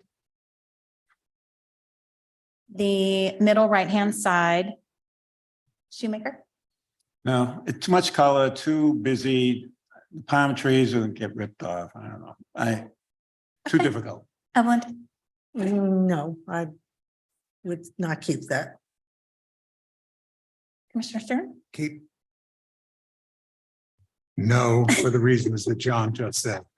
It looks like a Jersey Shore town, which is cool, not knocking Jersey Shore town. Sure. Where's the carnival? But I don't think that's us at all. Okay, yeah, I also will vote no on that one too. So that one we have 4 no's and 1 yes. So sorry, I think we need to strike that one. The next one is 40, page 40. Commissioner Shoemaker? No. It's dark. Maybe somebody will hit their head on it. Okay, Commissioner. No color. Okay, I could withdraw that. okay. Right. Commissioner No. Stern? Mayor? See, I think it has potential, but we'd have to recolor it. We'd have to restate it and show it differently. But if you think of that in different colors with our names, our fonts, et cetera, Smaller. it would have potential, but I don't think we're supposed to be redesigning what's been submitted So to that degree. it's prison bars, and once you enter, you can't leave. So it's out. I also vote out, so let's strike 40. So the next one is page 46. Okay, Commissioner Shoemaker, I keep it in the race. Commissioner David, I would keep it. Commissioner Stern, Keep it. Do I even have to ask? I think I know your opinion. No, it's easy for me to just say yes, but I would not keep it because I think it's okay. If we did that, I don't think there would be any people complaining about it, but I think we have much better choices. Okay, I'm also a yes. So we've got 4 yeses to 1 no. So I think that one stays. The next one is page 51. Commissioner Shoemaker, No. Too simple. Commissioner David, I would withdraw that as well. It's just- Commissioner Stern. No. No, I'm also a no. You So knew we that will was strike coming. 51. Okay. Page 54, I believe is the next one. Commissioner Shoemaker. I love that shell light, but the rest of it's too complicated, Okay. too busy. But, you know, I was impressed with the amount of effort people put in to I create know, designs that's like this. beautiful. I mean, they belong in an art studio. It's Yes. Very yes. nicely done. Yes, and I mean, I'm gonna flip to the next page, Linelda, and there is a back to this one too. Yeah. Again, very creative, artistic. But, like the but light. it's still a no, but it's still a no. Still no. Okay, Commissioner David, Hurts. No. Too busy. Commissioner Stern. No. no, too busy. However, I'm with John in terms of how that's a real great creative approach to it. And I appreciate it. But I don't think it works for us. Nice comments. Okay.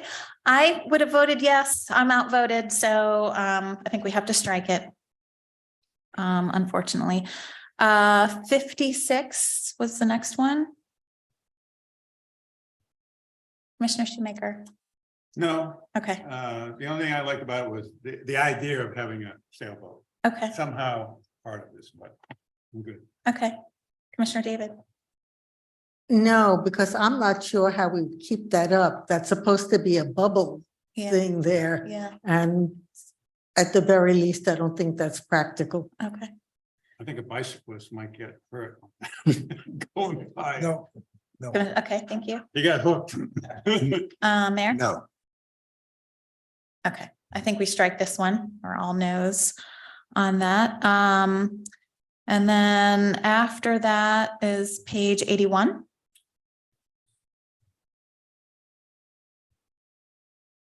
Commissioner Shoemaker.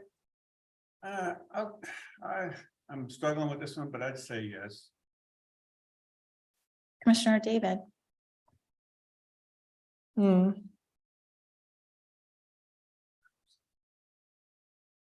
If it becomes 3-2, I'll change to a yes, but otherwise, no. Okay. Commissioner Stern. Yes. Mayor. I'm thinking. I like the approach a lot. Has waves in it, has our colors in it. It is not, it has a sun. And it's not like a yesterday look. I might want to change the font, however. I think so too. Okay. I but- like a white block font. I think would Yeah. look really nice. It would kind of modernize it a little And I bit. like the 3 Miles of Paradise. I just think it's very clever, very neat. So I would leave it in. Ooh. And I'm a yes. So I Evelyn, will you, change it. you're Yes. gonna change it to a yes. Yes. Okay, so we keep 81. Team player. Oh, it was like, it was on the fence. I think I skipped 64, page 60. Oh, sorry. Okay, page 64. Commissioner Shoemaker, Yes.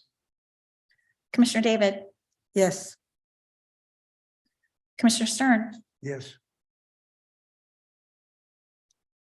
Mayor. Yes, I'm actually a no, but I'm gonna go on along. I'm outvoted, so. but time out for a second.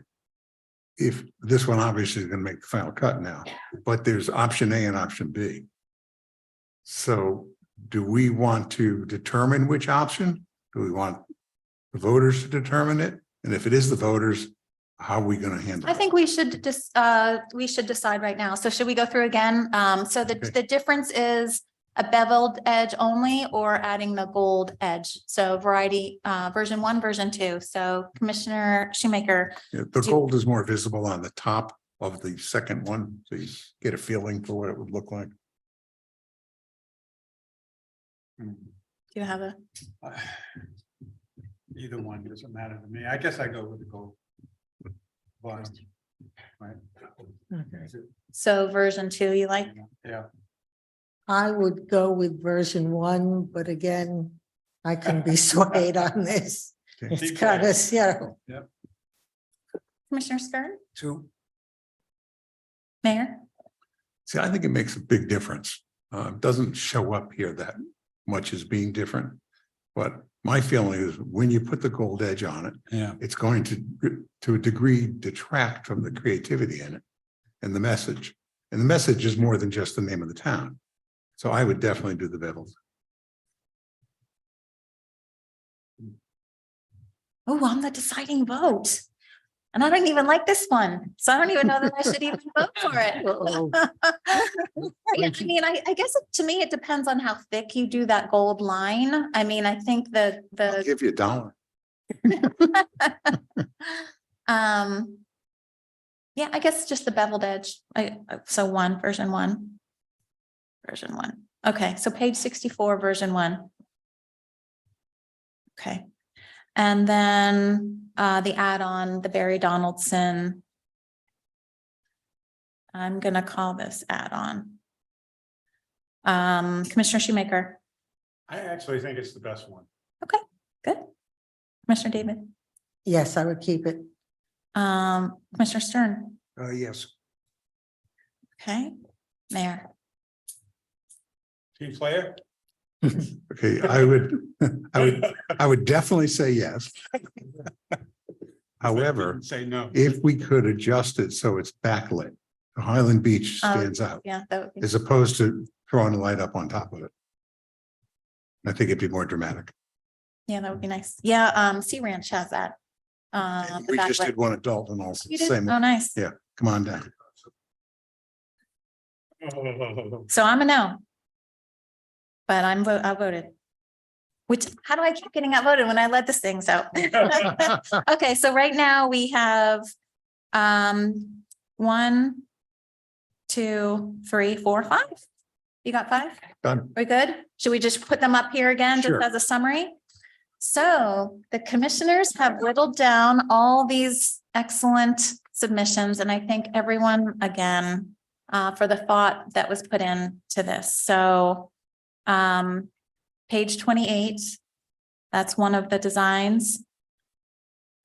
Page 46, second design. Page 64. Wait, we I'm don't sorry. have 46. Is that 46? Yes. Yeah, Yes, it is. Thank you. Okay. Yep. you were the only no, so don't try and overrule So this. we don't get a chance to defend our position. No. Don't try to veto this. Page 64. The version 1. Page 81. And is it okay? Do we all agree white block letters on this instead of the black calligraphy? Yeah, I mean- well, we'd have to look at a bunch of different fonts to the Right. right one, but they would be block type. Yeah. And do you like the white or the black? White can picture this with white letters instead of black letters, or? Except I think white letters on the sand color on the bottom isn't Oh, going to sure. show up. Yeah, I don't think you'll have the contrast. Okay, I might think about the dark blue for letters. navy, Yeah. Maybe, I yeah, mean, we'll have to play with the colors. navy Yeah. block letters. Yeah. Picking up the dark blue on Right. both sides of it. And what do you think about having lines come out from the sun in an arc that shows like the rays of the sun? Yeah, right. Well, No, I would keep the artwork. I mean, that's really the concept. But maybe block letter, maybe black or navy block letters instead of the, Yeah, I think the cursive. key to this one, obviously, is the simplicity of it all. yes. And it communicates It right really away does. what we are. So, I love the colors. The colors go with our current yeah, logo. they're good. Okay. And then the last one is that one. Yep. So far. Mhm. And so then the next step was to figure out how to actually do the voting.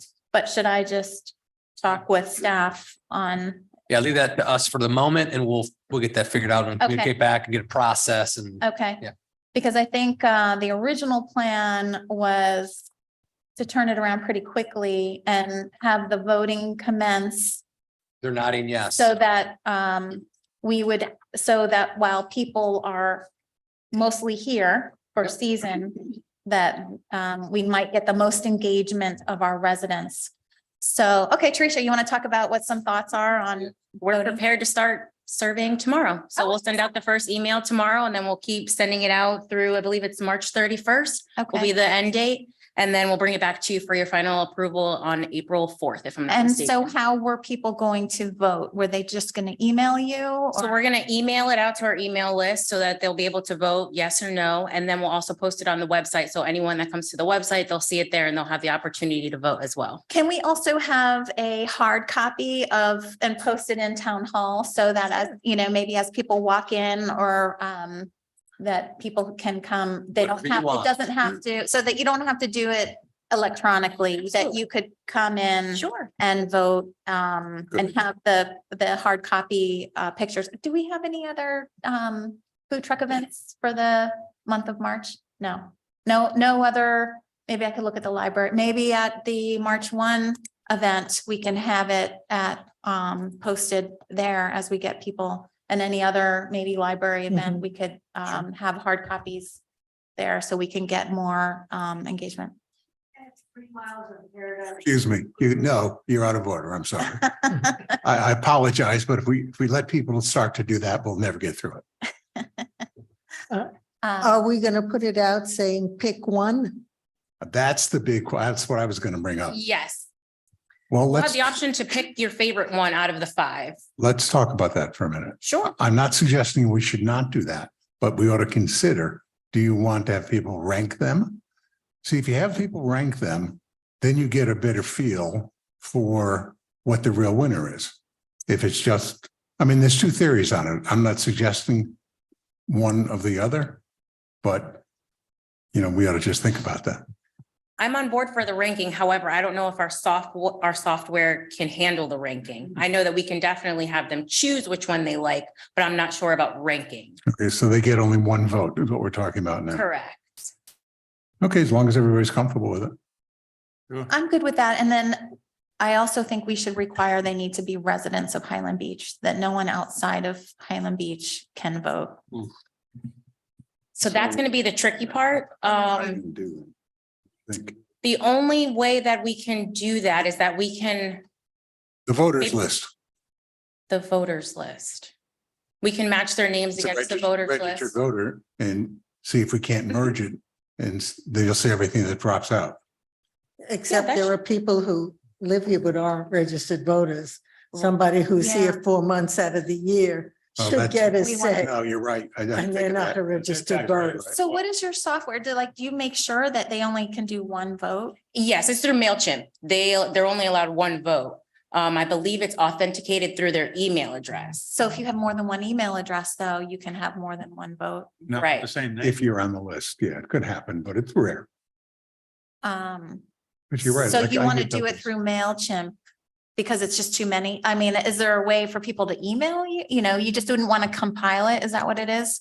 Or a Google No, I form? have no problem compiling it. It's just easier if we send the information out, say click yes or no, and they can respond Right. rather than having them go to an email address, type it in and send in your submission. You'll I get don't many mind more. doing either You'll way, get but- many more participants the way you're talking about. Right. or we can do I both. have 3 emails. I can vote 3 times. Well, just so, which a lot of people have more than 1. And I don't know, Not a perfect world. yeah. you know, Yeah, And there are people that are not residents. right. As much as I think you're right, it should be only Right. resident. But we can't reach it that way. Okay. We can do our best to make Okay. sure that we're capturing just 1 vote per resident. We'll look through the voters list. That's a great idea. We'll match it against the property appraiser just to see, and if we can't figure it out, then unfortunately people Is are there a gonna. way to say, put in your address? Like when they vote, you have to put in your address? I'm sure we can. If it's too hard, I don't know. I'm Yeah. just I'm trying. just voting for a sign. The more you ask, the more you ask. the less Get you're gonna Wendy in here. So you hear my preference if we could somehow limit it to residents, Sure. but we don't have to take up meeting time to talk about. We can maybe talk about this offline. Absolutely. So- And as we start getting the entries in, we'll just monitor it to see Okay. how it's coming in. Okay. If there's a lot of submissions, if there's a lot of votes, we'll make sure we're keeping track of it. Okay, sounds good. Well, I'm super Are excited. you talking about one per resident or one per person? So the way the software works, it's gonna be one per email. So I guess my thought is, one per resident is what so that, I could vote, my husband could vote, And that's appropriate. yeah. If your children were on it, they would have right to vote. Right. That was not one per address, but one per resident. That was my thought, but I can tell you, I've got 3 email addresses and I could do it. Yeah, I get And I can doubles. start more emails. Also, I would not put down the name of who submitted this design. Oh, Right. true. Yeah, Yeah. there's, It we should should be not be anonymous. disclosing Take that out. who did it. So. Well, thank you to everyone. I'm really excited. I think our town's going to reflect what the residents, will vote for, and I'm excited for that. So thank you. Can I just make a comment about the whole thing? Yes. First of all, great idea. Great idea. Well executed, well communicated. We got back much better suggestions than I thought we were going to get. So I'm super pleased. Well done. Good. Thanks, Mayor. Okay, we're finished. Let's move on. Finished. Strategic priorities, the update review. So it starts on page 91. Very nicely laid out. This is I know. a really good piece of work. Very easy to read. So I did my best from our notes, put them in an order. So you also have, I think the front side is the order, and then you have the full plan behind it. So if you want to make adjustments to ranking, just let me know and we can. So your first is the list 1 through the 23, and then based on the colors, they get recategorized into our operational categories. Yeah, the only thing that I would like to talk about, first of all, I'm in agreement. I mean, this is what we wanted. We came back with what we wanted. Except I think the consideration of leaf blowers. We had a young lady come in and talk about it. We had a gentleman come in and talk about it. I got one phone call about it. They make sense in what they're saying. And we haven't dug into it, so I don't know what the commission feels. But I would have no problem if we moved it up. That was all. There's 2 things you could do. Either, since you have a sponsor now, you got time, you could have the sponsor start slowly moving it through the process. Mhm. I'm looking at Len because this was definitely a Len project. I don't think it's going to take much to craft it similar to others. So I think we can move it relatively quick without a lot of cost and time on staff wise. If we leave it and I just would move like that that. timeline up a bit and get it in the process over the next several months. If we all agree, I'd like to do Well, that. there's one thing that we have to keep in mind. There are a lot of landscapers who will not use them. And I know that we just changed our landscapers and they are absolutely going to use the gas. They would not do it. And the ones who will do it can be much more expensive. I understand that and I agree because in our development, we looked into this. I think it was Fred brought it up a couple of years ago. And that was the biggest problem. They're not quite as powerful, so it takes a little longer to get the job done. And of course, they're paying labor. And it's a cost to acquire them as well. But if we decided that's what we wanted to do, I think we would give them a very long lead time. The transition, it's not like starting next month, it might be a 1-year transition or something like that. I'd like to know what other towns are doing. You know, I understand Palm Beach has done it. I think Palm Beach Gulfstream's looking excludes at it. properties over 1 acre, which would take care of the condo issues. And really, they put it on the single family homes. Yeah, so there were partial things. So we got a lot to learn before we could Yeah. even come to a conclusion. But are we comfortable moving it up a little bit? I'm comfortable moving it up. And I mean, I think it just moves up the conversation but as far as timeline of implementing it, that's part of the discussion. Definitely. Yeah, I know my landscaper probably will not be excited about this idea, but if we have a proper lead time, Right. we could, Right. Okay. That was my only comment. Everything else to me was Just great. move it up a few. Yeah. Okay. You can pick where it would fit. Yeah. Do you have something, Natasha? I had a note about crosswalk lighting. Was there more we were gonna do about crosswalk lighting? We didn't add it. Basically, it's the embedded lights that will come with the 3R project. Okay. So we're on if we'll come to cross that bridge because they'll give us a contract to pay. But our intention was that would be the last piece of our crosswalk projects is do the embedded crosswalk lighting at the time of that. And FDOT agreed, but we got to pay for it. So there'll be an allocation of dollars, I think, in the next budget cycle. So it's rolled into the FDOT OR project. Okay. I thought I put it in the description, but I Oh, could have maybe you missed did, it. I don't know. But yeah, I thought you guys did a really good job of rolling everything up. Before it was just so itemized. Embedded crosswalk lighting, yep. Oh, it is in there? Yeah. Okay, sorry, I missed it. Yep. Okay, that's good. All right, let's. Good. Thank you. Chief, would you come up to the podium, please? No, wrong chief. We're gonna have to start using names now. In my particular development, when you're going to pull out, there's a stop sign before you get onto A1A. But right to the right, 3 steps to the right is our crosswalk. Yes. Okay. More often than not, cars are going through it. It's great when it works, but I'm telling you, I'm not exaggerating. More often than not, they run right through it. On A1A through the crosswalk sign you're talking. Yeah, somebody comes up, they put their hand there, the lights are flashing, car goes right through.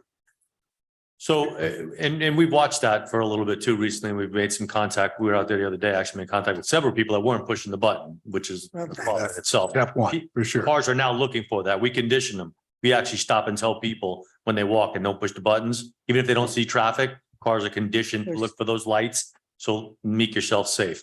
But what you have to remember is cars have to have a reaction time. You have to give them time. They're doing 35 miles an hour and they may not see the lights as soon as they're pushed. So all of the safety and literature on this tells you, you have to be patient. You have to let that car get by you to stop safely.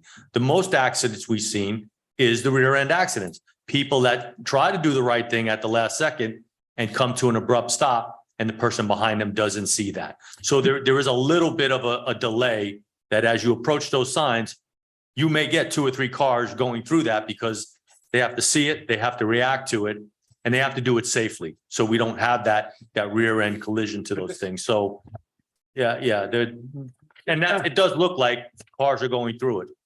They are going through it. And they are far enough away to react. They know they're going through it. And they know that the lights are flashing. Absolutely. Well, and not everybody, because we No, stopped no. and we've issued tickets for, and there's people that really don't know how these crosswalks work. They're not from the area, they're not from the I state. have one other They're question. not even from the country. Why is it blinking yellow and not blinking red? Because you're red you're means- trying to communicate stop. Yeah, and I don't know, that's a state, that's a state sign for, Yeah, that's it's a a state standard for Yes, how they do. Yeah. Federal Highway Administration standards will not let you use red. They will not Only because for it's not a fast stop. stoplight. Yeah, it's out of our hands. I get it, but it Yeah. doesn't make sense. Yellow is slow down. Caution. It's Yeah, caution. It's caution, but if it was red, then you would have more abrupt stops. Well, the little signs on the paddle say stop with the stop sign and people stop because they think they have to come to complete stop and there's no one in the crosswalk. So it's a strange dynamic. Okay, they have the to other put up question I with. have is in Boca, they painted the road in front of their crosswalks. Do you think that's an effective thing? I think anything that we can do to enhance the presence of a crosswalk, the lights are phenomenal. They've really made a difference. You Yeah. can see them a long ways out. Anything that would enhance attention to that crosswalk for a driver, for anybody, I think it's a There are- worthwhile thing to do. There are options that if we recall, we originally explored like the brick red elements in between the crossbars to draw more attention. So we could now to ask FDOT would be the time to do it. Say, But hey, that helps the pedestrian. not going to help the driver. I think it helps the driver because it's two-way color pavement, kind of changes color eyes a little. They say, I'm not Okay. a traffic I engineer. mean, we've made enormous headway. And, you know, on a 1 to 10, we're probably at 9.5. Just trying to see, is there anything else sharpen it up a little bit? Yeah. That's all. Though I did find that with some people, having it painted until you get used to it creates a problem, that it That's a good becomes point. confusing. Yeah, that's a good point. And once you know it's there and you know what it is, you're not slamming on your brakes by it. So maybe we Because just, I've seen maybe we people just leave it do at. that. Okay, thank you. Want to go back to the agenda. Anything else on the strategic priorities before we move on? No, I think it's terrific. Okay. I got too many papers here.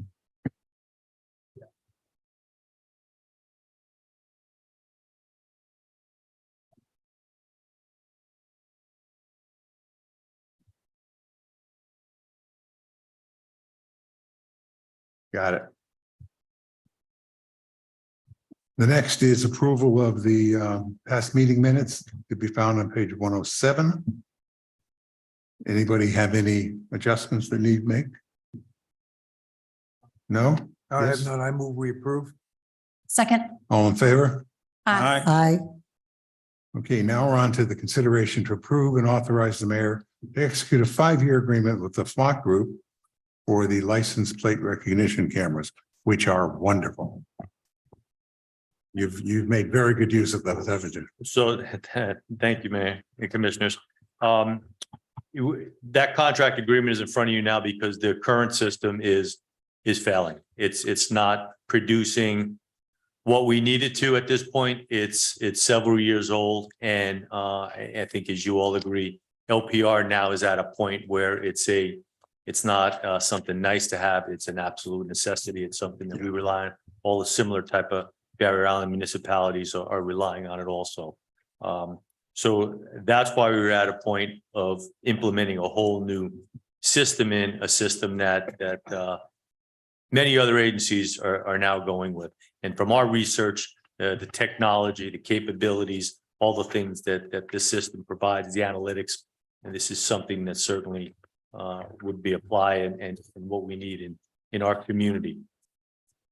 Why also we went directly with this system. Remember that Delray Beach Police Department dispatches for our police department. They are our 24/7 answering point for the town. They are somebody that monitors cameras in their dispatch center 24/7. That's the value to having a system that when you get these alerts, there's somebody that sees it, hears it, can research it and dispatch it to you. And you can get your units in place for that type of stuff.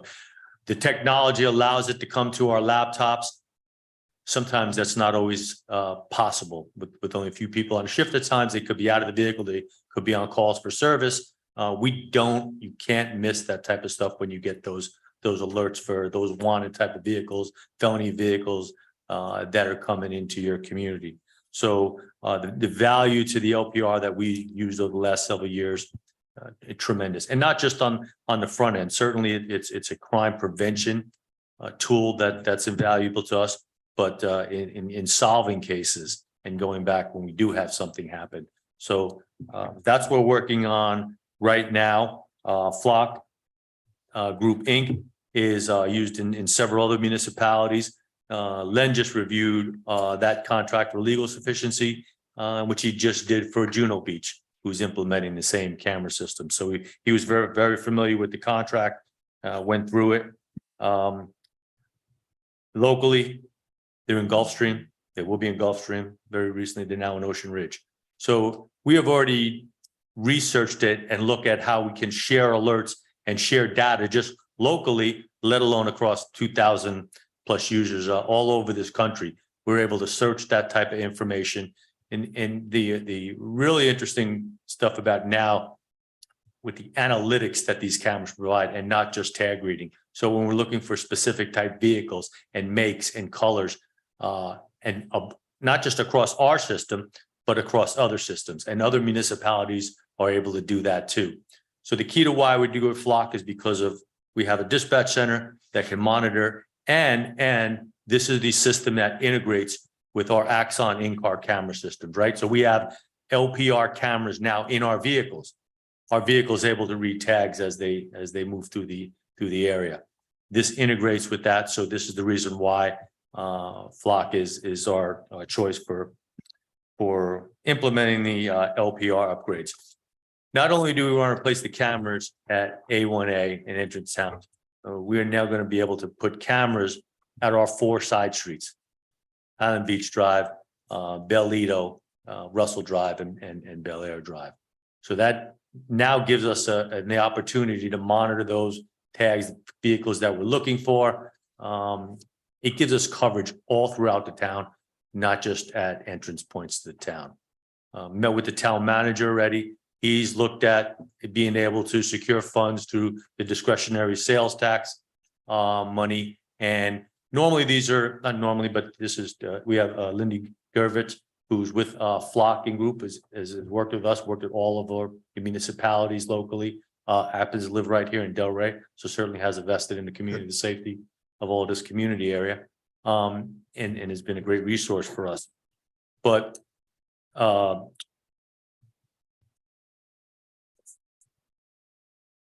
Flock is able to give us a 2-year, they give 2-year contract. We've asked for a 5-year contract, right? Makes sense because right now the pricing is going up as of April 1. That's what we know now. So in 2 years from now, we don't know where that price is going to be. This is a company and a camera system that has skyrocketed and take it off. So we've looked at a 5-year contract, see the value in that. And the good thing about them is they offer a camera system that can be run by solar power. So the portability to be able to move those around, finding power to camera systems, again, the thing makes it tricky and limits you where you can put them.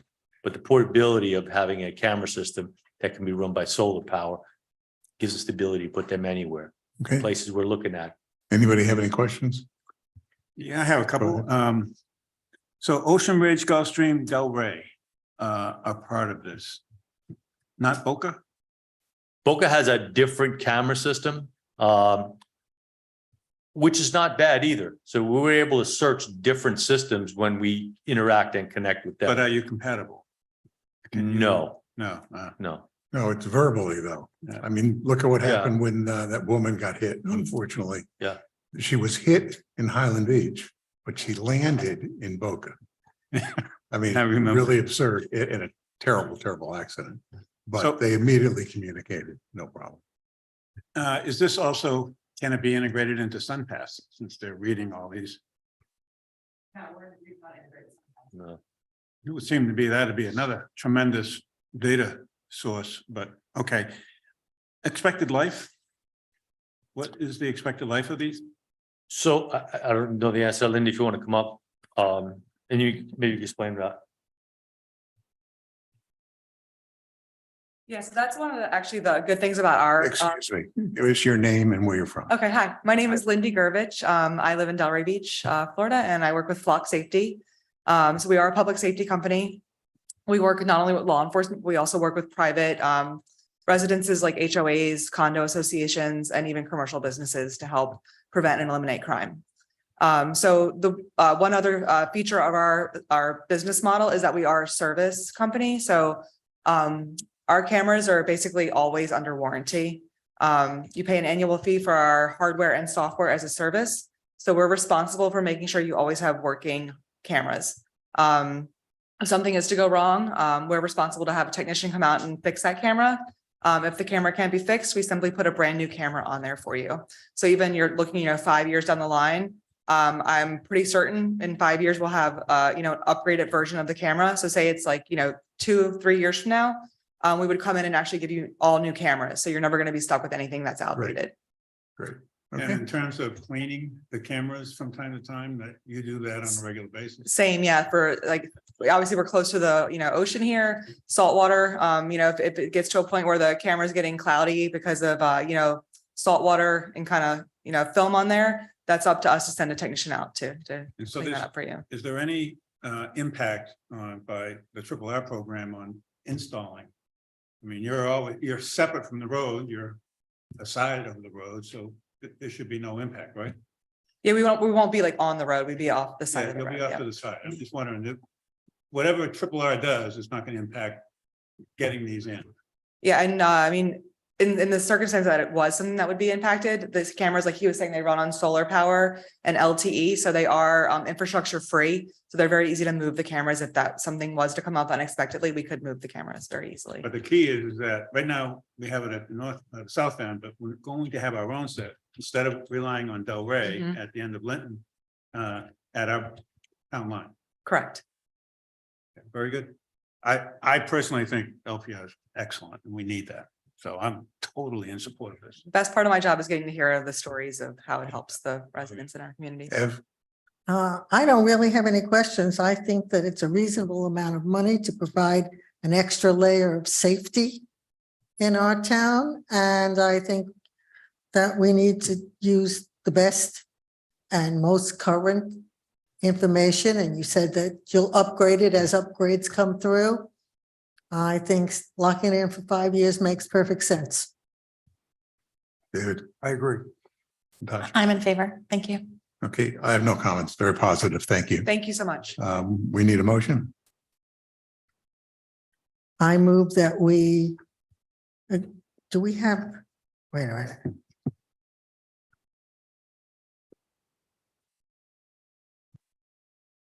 Guess it's just the service agreement. Yeah, it's just, So it's not, okay.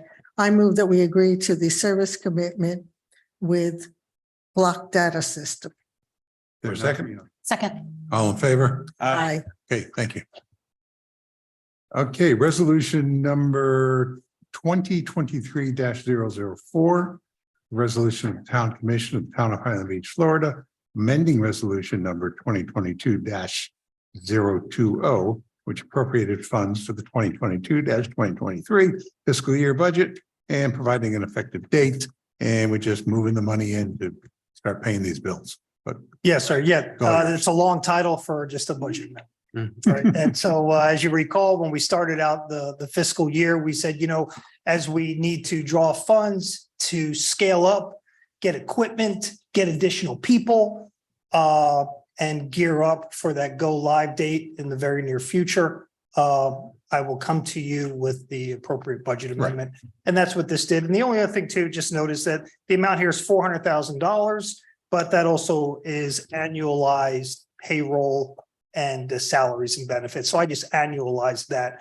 Our intent is to possibly, as we get quicker and things pick up, I may be coming to you once a month or ideally once a quarter, just to, provide you that data point. But if you have any questions, Okay. please let me know. nobody has questions. We need a motion. I move we accept resolution number 2023-004. I'll second. All in favor? Aye. Aye. Okay, we're moving on now to Town Commission comments. Start with Dave. Yes, I distributed today an email to the rest of the commission, which I had sent to the town manager. And it relates to a couple of videos of fires caused by electrical bikes and vehicles, which leads me to be concerned with the growth in garages and indoor garages. And I'm requesting that we look into this topic to see if we have to have some guidelines or regulations of what condos can and can't do relative to having these vehicles, which could be prone to causing fires. Brilliant idea. Thank you for bringing it to our attention. Chief Joseph's on it, so. I don't know if we want to talk more about it, but he's aware of it and I guess, yep, he's Do coming. you have anything you want to add? Wasn't it primarily for e-bikes as opposed to cars? It is e-bikes, but it does have some applications, and that's why I think it ought to be looked into, especially with the way it's growing. Oh, Well, yeah, leaps and bounds. So but also I know that most of the older buildings in this town would have to completely upgrade their electric service systems because it won't support electric cars as they currently Well, are. if I can comment on that, we did look at that at our building. Yes, you're correct. It has to be done. But that being said, if it's going to be turned down or not safe, why go through the cost and expense? That's why I think it needs investigation. Yeah, it's gonna happen. Happening right now. We want to make sure it's safe. Go ahead, Chief. So the New York City's where they're having the biggest problems with that because everybody lives in apartments and they bring the bikes upstairs and they're plugging them in. It's not only electric bikes, it's the drones, it's those little motorized cars that the kids have, it's those scooters that, you know. Right. So it's a huge problem primarily in the larger cities because most of the rural and suburban basically charge those outside, but in high rises, you can't leave a bike outside for any length of time in Delray, not be there when you get back. So there's no regulation. Well, there is regulation. There's best practices that's been generated by a lot of different guidance people, but there's really nothing that's national yet. The NFPA, National Fire Protection Association, is generating guidelines moving forward, and it's going to be published later on in the year. So I have my eye on it when it comes out. And when we do our updates for the Fire Prevention Code, we'll address some of those issues that they recommend in that document. But as a general rule, do not leave things charging overnight that are unattended. If you have those little cars and drones, put them in a metal container and charge them in there, because if it catches on fire, they burn very hot, around 3,000 degrees, so they will catch other things on fire. It's very rare to have, like the video you showed, that the Tesla plugged in or some charging and it catch on fire. But if the car's been submerged in water, we've a lot of on the West Coast, it would sit there for weeks, not moved. As soon as they move them, the car's caught on fire. What do you do with the car that's on fire? Nothing except move it out of the way and get it away from everything else because they burn very hot. We have nothing that'll put it out.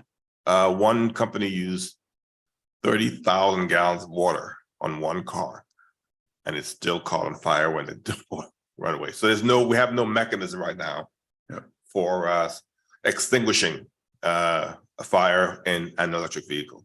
We basically pull it out of the way and let it burn, and it can burn for up to 24 hours. And there's also a big push towards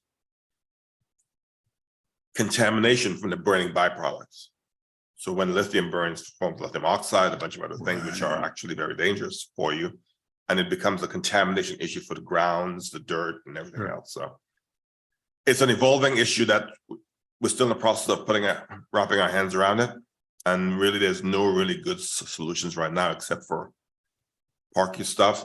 If you park your bike and you're charging it in your apartment, you need to be there. And when you go to bed, unplug it overnight. Make sure the wiring is safe and is not frayed in any way. And try not to get your, there was an incident in the South End where they were using electric extrication tools underwater, and the car got in the water, so they went in to get the person out of it. And the electric tool was submerged all the way.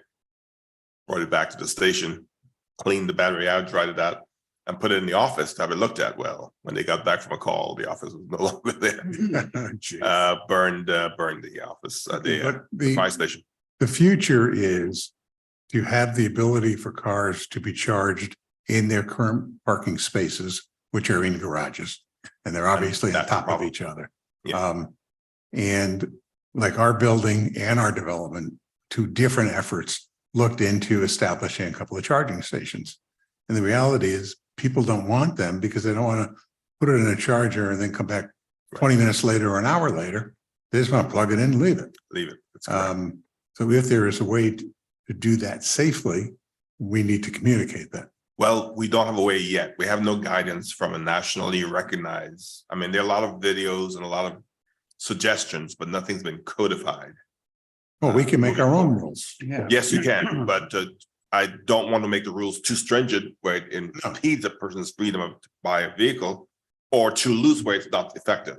So generally, my recommendation would be keep looking at the literature, and when the guidance comes out, we'll follow the best practices. Any idea how far out that is? Months, years? Months. Months. Oh, not a problem. Yeah. Okay. Probably by the end of the year, they'll have some documents out, but I'd say a little sooner than that. I'm good with that. David, you okay with it? Okay, thank you. Want to just go down the line? Yep, nothing for me. Ev, Nothing for me. John? Oh, I'm struggling with this EV stuff. I mean, even blowers, leaf blowers that go to lithium batteries, you know, and they're used all the time. They plug them in. It's probably a batch of them. And then the chances of one of them being overcharged. And so the issues, as I understand it, is mostly overcharging, whether it's a scooter, an e-bike, or a leaf blower, or a car. It's the overcharging. So having cars in garages, especially underneath our condos, that would have a charging station, to me is just taking an unreasonable risk that, at least for now, until there's a way to get rid of the fire. I mean, how do you put the fire out when it just burns and you can't use water? I mean, and it's not like you can use powder. So it's a real problem, especially by spreading to other cars. So the issue is, if you're going to have charger stations, it's got to be out in the open. Yet many of our condos don't have the room. We don't have any space. It's not going to work in the open. It's just not going to work, period. Even in the open. The owners don't want to go plug their car in Unless and then come back, or go to plug it in and there's no plug for them because some other people are there. You know, we're dealing with, don't get me wrong if anybody's listening, but more privileged consumers here. And if they're going to spend the kind of money it takes for a car like this, they don't want the inconvenience. Well, one last comment then. Relative to parking at town hall, I want you to know I still walk to work. Thank you. Okay, you bet. One thing, Jack, you were saying you were looking at changing the name, but it's a big deal to do that. I don't know that much about PACs, but if it was a business, you could just have a DBA doing business as. So you might want to check. It might be that simple. Okay. BBA. Yeah, it's doing business as, and then whatever your name is. Okay. Takes care of me. Oh, we had the Beach Condo Association thing. You know, we're running late again. You want to put it off? It's not critically important. Let's just skip it. Okay. Okay, on to anything from council? No, sir. Thank you. No, thank you. Marshall, it's all yours. Whew, okay. I saw Ingrid come in. Yes, planning. Couple issues. I'll start with the easy one. Sea turtle lighting, since we did make some of the changes in chapter 30, which is our zoning ordinance. By statute, it has to go back to the planning board. So we're not going to get it done at the start here of turtle season. We're going to be a month or two in, but we're still pushing forward. Just want to follow all those practices. The other is the zoning density issue that was assigned to the planning board. I think we just want a little bit more guidance from the commission. They were excited about it. I just they didn't hear clearly, or maybe we give them better direction on the timing. They wanted to do something quickly. This is going to take a lot to digest. No, this is big. And I was kind of thinking how Ingrid did the marine accessory structures. We gave them digestible pieces of data related to it versus this big picture zoning densities. And every zoning, it might be hard to even communicate it to the public. So yeah, now you're clear. Why don't we add it to the next meeting agenda for us to discuss? Okay. What the goals are, a little bit of timing, take your ideas on the approach and Ingrid's ideas. Yeah. So I agree. I'm sure they're confused. Yeah. So that's good. We don't have to jump off. We had some ideas, sponsors, subcommittees, things like that, that might help bring that task down. Okay.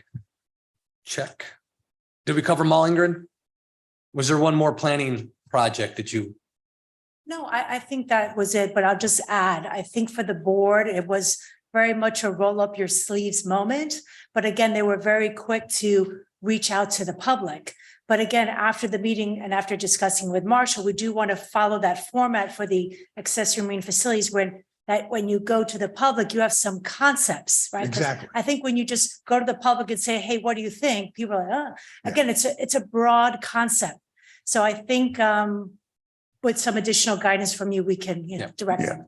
It's not only broad, it's going to be very controversial, very capital B. So I'm glad you're going to present So we have Ingrid, she'll take that.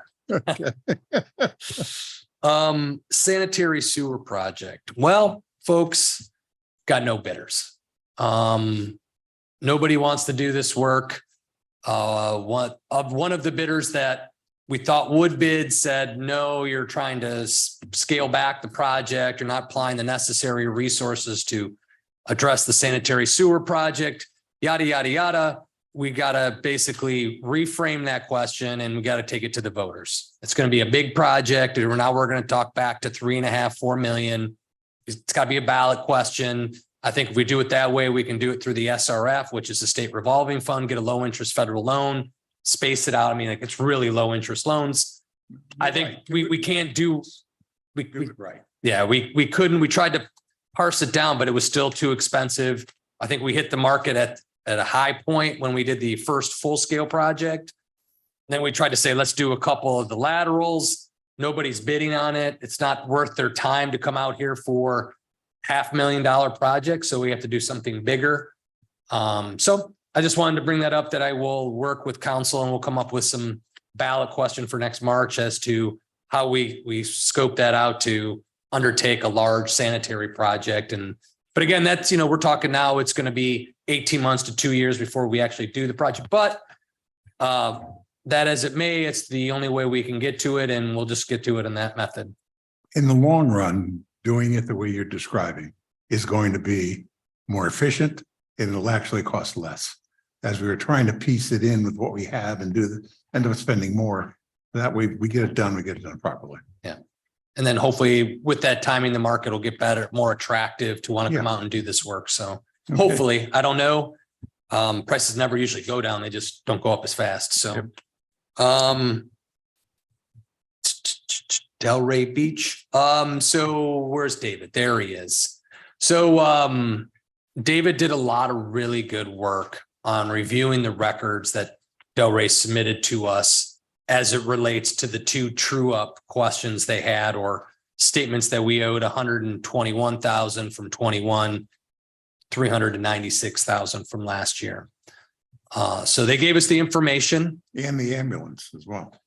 The ambulance, I'm not ready to talk about it. It's on their end, to be honest with you, from what David is finding. So I think Delray needs to talk with their contractor just a little bit more, because I think there's an error on their end that they need to look at first. Absolutely. To get David the information to, it should be so simple. Yeah. How many came from here and got transported? We get those dollars. Boom. It's a simple. Okay. So I think there's more to it with their contractor and them. I think they need to work that out. But on the two true ups, so David came to his conclusions. We approached the research two ways. One is our interpretation, or the interpretation of the contract. I know they disagree with us, but that's where we're going to start our concern over the in rank, because they gave us the information to procure or to create those numbers. And then also what we found from what they gave us, which is the actuals, what that resulted in. So David kicked that over to Zucker Forensics to take a look at. So we had our outside party confirm his discovery findings in the papers, his work papers, to get there. That has been confirmed. So we will be getting a letter together before we send it to share with you, that their conclusions are not correct, but we will I need to work with counsel to properly craft our response. But as we all believe, it's holding true.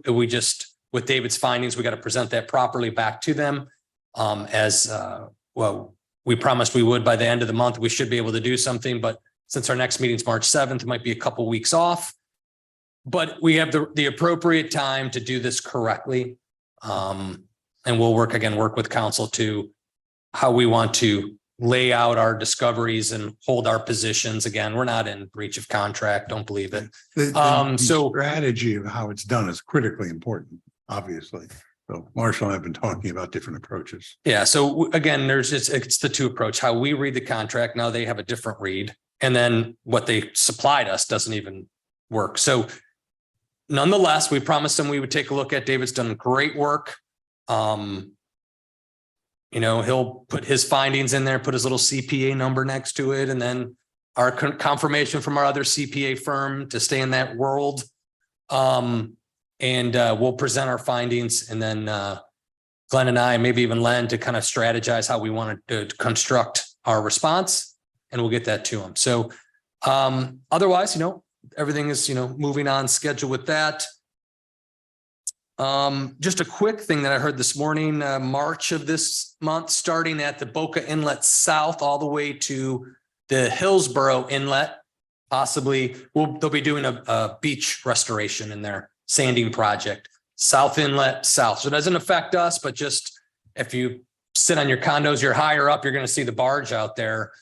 That's a Boca, Delray, Hillsborough Beach project, and they're doing all of that starting in March, just to give you an update on that. Do we know where the sand is coming from? It's coming from there's a lot of sand that piles up, boaters in the room know coming into the Boca Inlet's a little tricky. I can't remember what it's called, but there's a collection of sand right at the inlet offshore, and they're going to extract it from there, not in front of us. That will cause even more phone calls for us, but they're going to extract it from in front of the South Inlet and push it south. So just FYI, if you're out and about, you'll see that project starting here in March. That is it. Lastly, again, I will be going up for Palm Beach Days, communicating our concerns regarding the reserve requirement in Senate Bill 4D. I know that they're actively working on it, but I'll be heading up there. So I'll remote in for our March 7th meeting. That's when session kicks off. And we'll be communicating, I was going to say Commissioner Gossett-Seidman, but Representative Gossett-Seidman. We've been coordinating. She's going to take me to a few folks that are working on some of these bills and let me talk to some folks and do our little rounds and communicate our concerns and go from there. Excellent. Okay, all good. It is 3:54. Adjourn. Now you can come talk. Meeting's over.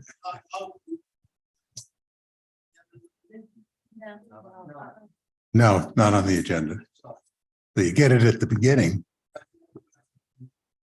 You can't what?